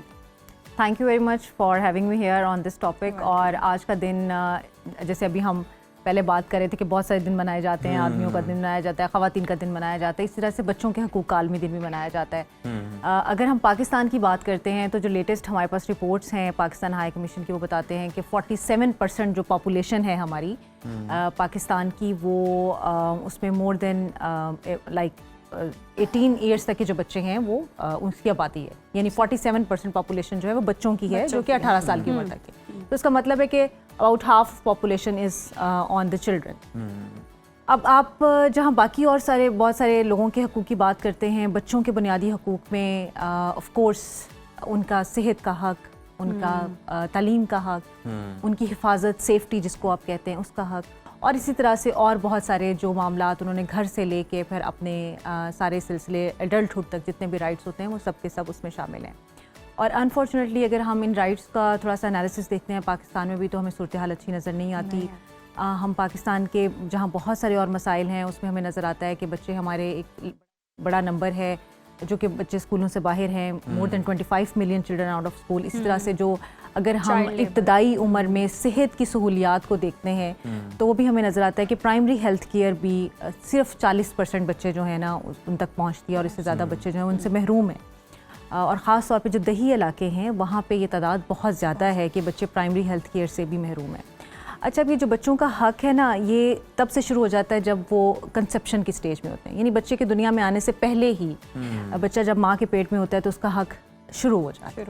ठीक है, अब इसका मतलब ये कि हमें माँ की सेहत का ख्याल भी रखना है, उसकी ज़हनी सेहत का ख्याल भी रखना है, उसकी जिस्मानी सेहत का ख्याल भी रखना है, ताकि इस दुनिया में आने वाला बच्चा जो है वो पूरे एतमाद के साथ इस दुनिया में आए, एक अनवांटेड चाइल्ड की तरह ना आए, या जब दुनिया में आए तो पता चले कि मेरी हिफाजत के लिए यहाँ कुछ मौजूद नहीं है, मेरे खाने पीने के लिए कुछ मौजूद नहीं है, या मुझे ये समझा जा रहा है कि मैं बस ऐसे ही आ गया हूँ दुनिया में। तो इसका मतलब है कि हाँ, डाउनलोड हो गया ना, आजकल तो हम ये कहते हैं बच्चे भी डाउनलोड होते हैं, और बिल्कुल होते हैं। एक और मैं अगर आपको हैरत अंगेज़ बात बताऊं, जो इस टाइम टॉप रिसर्चेस हो रही हैं जिसमें चैलेंजेस को फोकस करते हैं कि पेरेंटिंग के हवाले से जब हम बात करें और बच्चों के चैलेंजेस की बात करें तो जो टॉप 3 चैलेंजेस आ रहे हैं उसमें नंबर 1 पे इस टाइम पूरी दुनिया में, सिर्फ पाकिस्तान में नहीं पूरी दुनिया में जो पेरेंट्स को चैलेंज है वो यूज़ ऑफ स्क्रीन का चैलेंज है। मोबाइल और स्क्रीन की मैनेजमेंट बच्चों के लिए, क्योंकि बच्चा इस वक्त जो इवन के 2 साल का बच्चा भी है वो 1 या 2 घंटे स्पेंड नहीं कर रहा, वो 10-10 घंटे मोबाइल पे स्पेंड कर रहे हैं। और पेरेंट्स के पास हर चीज़ का हल जो है वो मोबाइल और स्क्रीन है। यानी बच्चे को खाना खिलाना है तो वो स्क्रीन के बगैर नहीं खाता, बच्चे को मसरूफ़ रखना है, उसको खुश एंटरटेनमेंट देनी है तो भी स्क्रीन इस्तेमाल होगी, बच्चे को कुछ सिखाना है यानी उसको लर्निंग है तो वो भी हम कहते हैं कि मोबाइल में स्क्रीन के थ्रू बच्चे बहुत जल्दी सीख लेते हैं, कार्टून्स के थ्रू, राइम्स के थ्रू और बहुत सारी चीज़ों के थ्रू। लेकिन इसकी वजह से नुकसानात क्या हो रहे हैं जो कि पूरी दुनिया को इस टाइम चैलेंज है। इवन के एडवांस कंट्रीज़ भी वो भी इस चीज़ पे बहुत फोकस कर रहे हैं, और बहुत सारी कंट्रीज़ में तो बाकायदा तौर पे बैन कर दिया गया है कि 12 ईयर्स तक के बच्चों को आप मोबाइल नहीं देंगे। सो उसकी वजह से नुकसान जो हो रहा है, और एक और बड़ा चैलेंज हमारे सामने नज़र आ रहा है वो बच्चों की बोल चाल का है, स्पीच डिले। अगर मैं अपनी प्रैक्टिस की बात करती हूँ तो आज से 5-6 साल पहले तक जो मेरे पास स्पीच डिले के केसेस या बच्चे आते थे वो बच्चे होते थे जिनके अंदर कोई डिसऑर्डर होता था, कोई डिसेबिलिटी होती थी और उसके इफेक्ट की वजह से स्पीच डिले आ जाता था। इस टाइम जो स्पीच डिले केसेस आ रहे हैं वो mostly use of excessive screen है, वन वे कम्युनिकेशन हो रही है, मतलब बच्चा बात नहीं कर, सिर्फ सुन रहा है उसको। लेकिन इसके अलावा ये कि बच्चा बोलने में भी उसको मसला है। माँ बाप कहते हैं आके कि बच्चा 2 साल का हो गया अभी तक ये एक छोटा जुमला नहीं बोलता, या आवाज़ में क्लैरिटी नहीं है, और इवन जो कम्युनिकेशन है यानी राब्ता है वो भी मीनिंगफुल राब्ता नहीं है, बच्चे उसमें मुकम्मल तौर पे डेवलप नहीं कर पा रहे। और जहाँ पे बच्चे ने जो स्पीच की डेवलपमेंट 3 साल की उम्र में सीखनी थी वो बच्चा 6 साल की उम्र में जाकर सीख रहा है। अब आप सोच सकते हैं कि जब बच्चा बोल चाल नहीं सीख पाता प्रॉपर तरीके से तो उसकी बाकी लाइफ स्किल्स भी मुतासिर होते हैं, वो जज्बाती तौर पर मुतासिर होता है, नफ्सियाती तौर पर मुतासिर होता है। और फिर ये जो एक्सेसिव यूज़ ऑफ स्क्रीन है ये ना सिर्फ उसकी जज्बाती सेहत या उसकी जहनी सेहत को मुतासिर कर रहा है, उसकी जिस्मानी सेहत को भी मुतासिर कर रहा है। यानी उसके बाद जो तीसरा चैलेंज वो बताते हैं वो ये है कि जब बच्चा जिस्मानी तौर पर एक वर्चुअल वर्ल्ड में है और वो सिर्फ एक जगह पे बैठा हुआ देख रहा है तो उसकी स्पोर्ट्स की कोई एक्टिविटीज़ नहीं है, उसकी भाग दौड़ की, खेल कूद की, जिससे बच्चा सीखता है तो वो जिस्मानी तौर पे भी कमज़ोर हो रहा है, उसके खाने पीने के पैटर्न्स चेंज हो रहे हैं, वो ज़्यादातर जंक फूड और प्रोसेस्ड फूड जो है वो इस्तेमाल करते हैं, और चूंकि वो भागते दौड़ते नहीं है तो वो हजम भी नहीं होती, ओबेसिटी और इस तरह की बहुत सारी चीज़ें, और फिर इवेंचुअली नींद का डिस्टर्ब होना, ये तमाम मसाइल भी आ रहे हैं। अच्छा आप ये तो बिल्कुल दुरुस्त फरमाया आपने कि जिस तरह से पेरेंट्स की वजह से बच्चे इफेक्ट हो रहे हैं, सारा प्रॉब्लम ये है कि पेरेंटिंग उस तरह से हो नहीं रही, चैलेंजिंग हो रही है। वेस्ट में भी हम देखते हैं कि वो बहुत ज़्यादा इस चीज़ का ख्याल रखते हैं और नज़र भी रखते हैं, जो नहीं कर रहे तो वो बच्चे ले भी जाते हैं। ऐसी भी हमने बहुत सारी मूवीज़ में भी देखा है, सिचुएशंस भी देखी हैं। पाकिस्तान में स्पेशली हम देखें ना तो बच्चों को बहुत इग्नोर किया जाता है जब वो सवालात कर रहे होते हैं या बात कर रहे होते हैं या कुछ बताना सीरियस नहीं लिया जाता या सुनते नहीं है। ये इग्नोरिंग बिहेवियर कितना बड़ा मसला है। देखिए अगर आप बच्चे को बहुत अच्छा खाने पीने का दे रहे हैं, आप समझते हैं कि मैंने उसको बेस्ट स्कूल में दाखिल करवाया हुआ है और मैंने घर में भी उसके लिए नैनीज़ भी रखी हुई हैं और मैं उसको बहुत अच्छे कपड़े और हर चीज़ प्रोवाइड कर रहा हूँ, जब हम रिसर्च को देखते हैं और प्रैक्टिस को देखते हैं तो उसमें हमें नज़र आता है कि बच्चों का जो मुतासिर होने की सबसे बड़ी वजह है वो इमोशनल डिस्कनेक्शन है विद पेरेंट्स। यानी बच्चे जज्बाती तौर पे पेरेंट के साथ कनेक्टेड नहीं हो पाते, वो आर्टिफिशियल वर्ड आर्टिफिशियल चीज़ों के साथ कनेक्टेड हैं और पेरेंट्स के साथ उनका कनेक्शन नहीं है। और ये जो बात आपने हाईलाइट की ना कि बच्चे ये कहते हैं कि पेरेंट्स सुनते नहीं हैं और ये समझते हैं कि ये बच्चा है। नेल्सन मंडेला ने एक बड़ी खूबसूरत बात कही, उसने कहा कि अगर आप किसी माशरे की को सेहतमंद देखना चाहते हैं और ये समझते हैं कि माशरा सेहतमंद है या नहीं है, उसका क्या म्यार है? उसका म्यार ये है कि वो माशरा अपने बच्चों के साथ कैसा सलूक करता है, यानी उनको वो हिफाजत देता है कि नहीं देता, उनको वो तालीमी सहूलियात देता है या नहीं देता, सेहत की सहूलियात देता है, उसको इम्पोर्टेंस देते हैं कि नहीं देते। हम समझते हैं बच्चे फ्यूचर हैं, असल में बच्चा फ्यूचर नहीं है, बच्चा तो आज है। आज है। अगर आप उसको आज के दिन में वो वैल्यू नहीं करते, वो इम्पोर्टेंस नहीं देते, वो रिस्पेक्ट नहीं देते, तो वो कल भी वो आपको वो रिस्पेक्ट वापस नहीं देगा। और एक और बड़ी जो इस वक्त एक डिबेट इस टाइम पेरेंटिंग के हवाले से चल रही है वो ये है कि ये जनरेशन शायद वो लास्ट पेरेंट्स की जनरेशन है जो कि बहुत कम मोबाइल्स यूज़ कर रहे थे और इवन हमारी वो वाली माएँ जो आप देखें बहुत ज़्यादा इमोशनली कनेक्टेड होती थी अपने बच्चों के साथ। सुबह से लेकर रात तक उनकी जो एक तरबियत का महवर होता था वो बच्चे होते थे। अब वो शायद जा रही हैं इस दुनिया से ना, और हमें वो वाली माएँ दोबारा देखने को नहीं मिलेंगी। लेकिन बच्चे के साथ इमोशनल कनेक्शन होना बहुत ज़रूरी है। मैं कई दफ़ा इस पर बात कर चुकी हूँ और बहुत क्विकली अगर मैं बताऊं तो 3 घंटे आप दे दीजिए, 3 घंटे नहीं दे सकते तो दिन में 3 बार 10-10 मिनट का टाइम आप बच्चों के साथ क्वालिटी टाइम स्पेंड कर लें। और वो वक्त है सबसे पहले सुबह का time, when the child gets up, 10 minutes at that time. उस टाइम पे बच्चे के साथ आप उसको हग करें, उसको प्यार करें और उस प्यार में आप उसको सारे दिन का स्केड्यूल बताएं अच्छी तरीके से कि आज हमने ये टास्क करने हैं। बच्चा खुश होगा, उसका इमोशनल कनेक्शन बनेगा। फिर जब बच्चा स्कूल से वापस आता है 10 मिनट माओं का वेलकम करने का अंदाज, जैसे अभी हम वेलकम की बात ही कर रहे थे, तो माएँ किस तरह से उन्हें रिसीव करती हैं, फादर्स उन्हें उस टाइम पे कैसे रिस्पॉन्ड करते हैं। ऐसे नहीं कि स्कूल से आया तो आते ही चाहिए तुमने आज क्या किया, लंच किया कि नहीं किया, तुम कपड़े गंदे कर आए हो, तुम फलां से लड़के आए हो। तो उसको ये एहसास हो कि मेरा कोई इंतज़ार कर रहा था, मैं किसी के लिए इम्पॉर्टेंट हूँ। एंड द लास्ट टाइम जो बड़ा इंपॉर्टेंट है वो सोने से पहले। तो सोने से पहले अगर आप ये समझते हैं कि बच्चे को वो आप लोरियाँ मोबाइल पे सुना के और उसको जो है वो उसमें मसरूफ़ करके या वो भी सोए और आपने भी हाथ में मोबाइल पकड़ा हुआ है, नहीं, वो बेस्ट टाइम है इमोशनल कनेक्शन का। जो सारा दिन में आप बच्चे को सिखाना चाहते थे, अगर वो दिन में डांट के सिखाएंगे बच्चा कभी नहीं सीखेगा। लेकिन वही बात आप रात को सोने से पहले बड़े अच्छे अंदाज में उसको बता देंगे कि अगर हम ऐसे नहीं ऐसे कर लेते तो ये चीज़ बेहतर हो सकती है। ये बड़ा मिनिमम टाइम है जो आपने बताया कि 10-10 मिनट। देखिए आज का पेरेंट्स मसरूफ हैं, उनके पास वक्त नहीं है, फिक्र मौश है, बहुत सारी चीज़ें हैं, वो नहीं तमाम टाइम दे पाते। लेकिन आप जितना भी टाइम दें उसको इम्पोर्टेंस के साथ दें, क्वालिटी टाइम दें। बिल्कुल क्वालिटी टाइम। एक और भी चैलेंज होता है, बच्चा किसी भी टास्क में अगर फेल हो जाता है, नाकाम हो जाता है, तो आपने उसको इनकरेज किस तरह से करना है, आपने उसको हौसला कॉन्फिडेंस किस तरह से देना है ताकि वो दोबारा से उस टास्क को परफॉर्म करे और उसमें कामयाब भी। अच्छा, एक हमारा इस टाइम बहुत मसला ये है कि जब हमने नाकामी का मेयार बनाया हुआ है ना, बच्चे का नाकामी के भी मेयार हैं और वो मेयार हमने बनाया हुआ है कंपेयर करने में, कंपैरिजन। यस, कि आपका बहन भाई जो है वो तो ये कर रहा है और आप ये कर रहे हैं, आपका फलां कज़न ये कर रहा है और ये कर रहा है। मेरे पास कितनी ही लड़कियां ऐसी आती हैं जो कि टीन एज में हैं और वो ये बताती हैं कि हमारा जो कॉन्फिडेंस लो है, जो हमारी सेल्फ स्टीम लो है, या किसी भी चीज़ के वो परेशान हो जाती हैं। वो यही कहती हैं कि मेरी माँ ने हमेशा मुझे मेरी फलां कज़न से कंपेयर किया। उसने कहा कि देखो वो कितना अच्छा बन सवर के रहती है, वो हाँ तुम्हारा रंग ऐसे, तुम ख्याल नहीं रखती हो, तुम ज़्यादा चॉकलेट्स खाती हो, तुम मोटी हो गई हो। तो ये जो कंपैरिजन वाली नाकामी है ना, ये आपके बच्चे के अंदर से निकलती है, ट्रॉमेटाइज हो जाते हैं बहुत सारे। और ये कंपैरिजन फिर इन फ्यूचर भी आपको जो है ना वो सारी चीज़ों में लेके जाता है। तो कभी भी अपने बच्चे को कंपेयर ना करें और उसके दिल में खौफ ना बिठाएं। बच्चा खौफ से नहीं सीखता, बच्चा एतमाद से सीखता है। जब उसके अंदर ये ट्रस्ट होगा कि मैं ये काम कर सकता हूँ या मेरे साथ कोई मौजूद है, मेरे लिए एक इंसान मौजूद है। मैं अगर आपको एक छोटा सा वाकया बताऊँ, हमारे पास 2 मिनट्स हैं जी। मेरे पास पिछले दिनों ही एक बच्चा आया 15 ईयर्स का, और उसके वालिद ने आके मुझे बताया कि ये बच्चा 1 साल हो गया डॉक्टर साहिबा, इसको फिट्स पड़ते हैं और ये बाज़ का 4-4 घंटे तक बेहोश रहता है। मैंने कोई न्यूरोलॉजिस्ट नहीं छोड़ा और सब ने मुझे अब इवेंचुअली MRIs करवाए, ये टेस्ट करवाया, वो करवाया, तो उन्होंने कहा कि आप इसको किसी साइकोलॉजिस्ट के पास लेके जाएं। तो अब आप मुझे बताएं कि इसका क्या हाल है और मुझे ये भी बता दें कि क्या आप इसका इलाज कर सकेंगी, वरना मेरा 6 महीने और ज़ाया हो जाएंगे। और दूसरा मुझे ये भी बताएं कि ऐसे बच्चे और भी केसेस आते हैं आपके पास कि बच्चा 4 घंटे भी होश रहे, 5 घंटे भी रहे और फिर मुझे पता है मेरा बच्चा है ये झूठ नहीं बोलता। मैंने उसे कहा कि आप मुझे सिर्फ जो है ना वो 20-25 मिनट बच्चे के साथ वक्त गुजारने का मौका दें और एक सेशन में उसका अटेंड करूँगी, उसके बाद मैं आपको बताऊँ।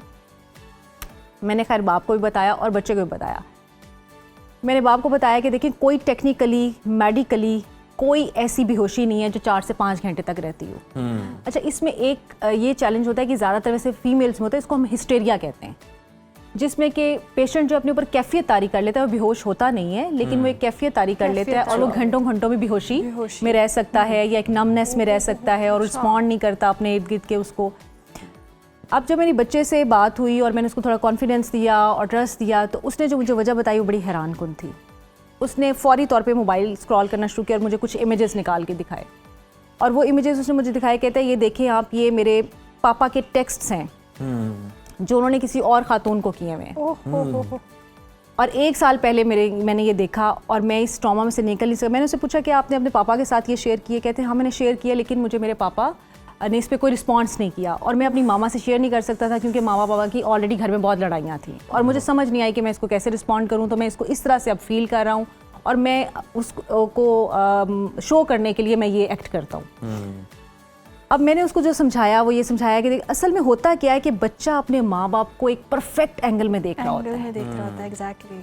अल्लाह की ज़ात के बाद वो किसी पे एतमाद करता है या वो एक आइडल पर्सनालिटी जिसको ये सुपर हीरो कहते हैं ना, वो पेरेंट्स को देखता है।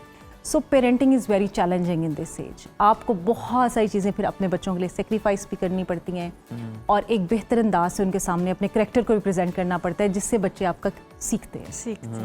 आपकी रिस्पॉन्सिबिलिटीज इतनी ज़्यादा है, तभी आप दीन में भी देखें कि आपका फिर रुतबा भी कितना बना। बिल्कुल बिल्कुल। बहुत शुक्रिया डॉक्टर आफाफ मंसूर साहब आपके वक्त का। तो नाजरीन, बच्चों का ख्याल रखें, उन्हें सुने ज़रूर क्योंकि उनके भी हुकूक हैं जिनका ख्याल रखना बहुत ज़्यादा ज़रूरी है और ये आप पर जिम्मेदारी आयद होती है। ये ना सोचें कि मुस्तकबिल की तैयारी से पहले जो प्रेजेंट है तब उनका प्रेजेंट एंजॉय करें आप। फिर आप कहते हैं बच्चे बड़ी जल्दी बड़े हो गए हैं क्योंकि आपने टाइम ही नहीं उनके साथ स्पेंड किया होता उनके बचपने में।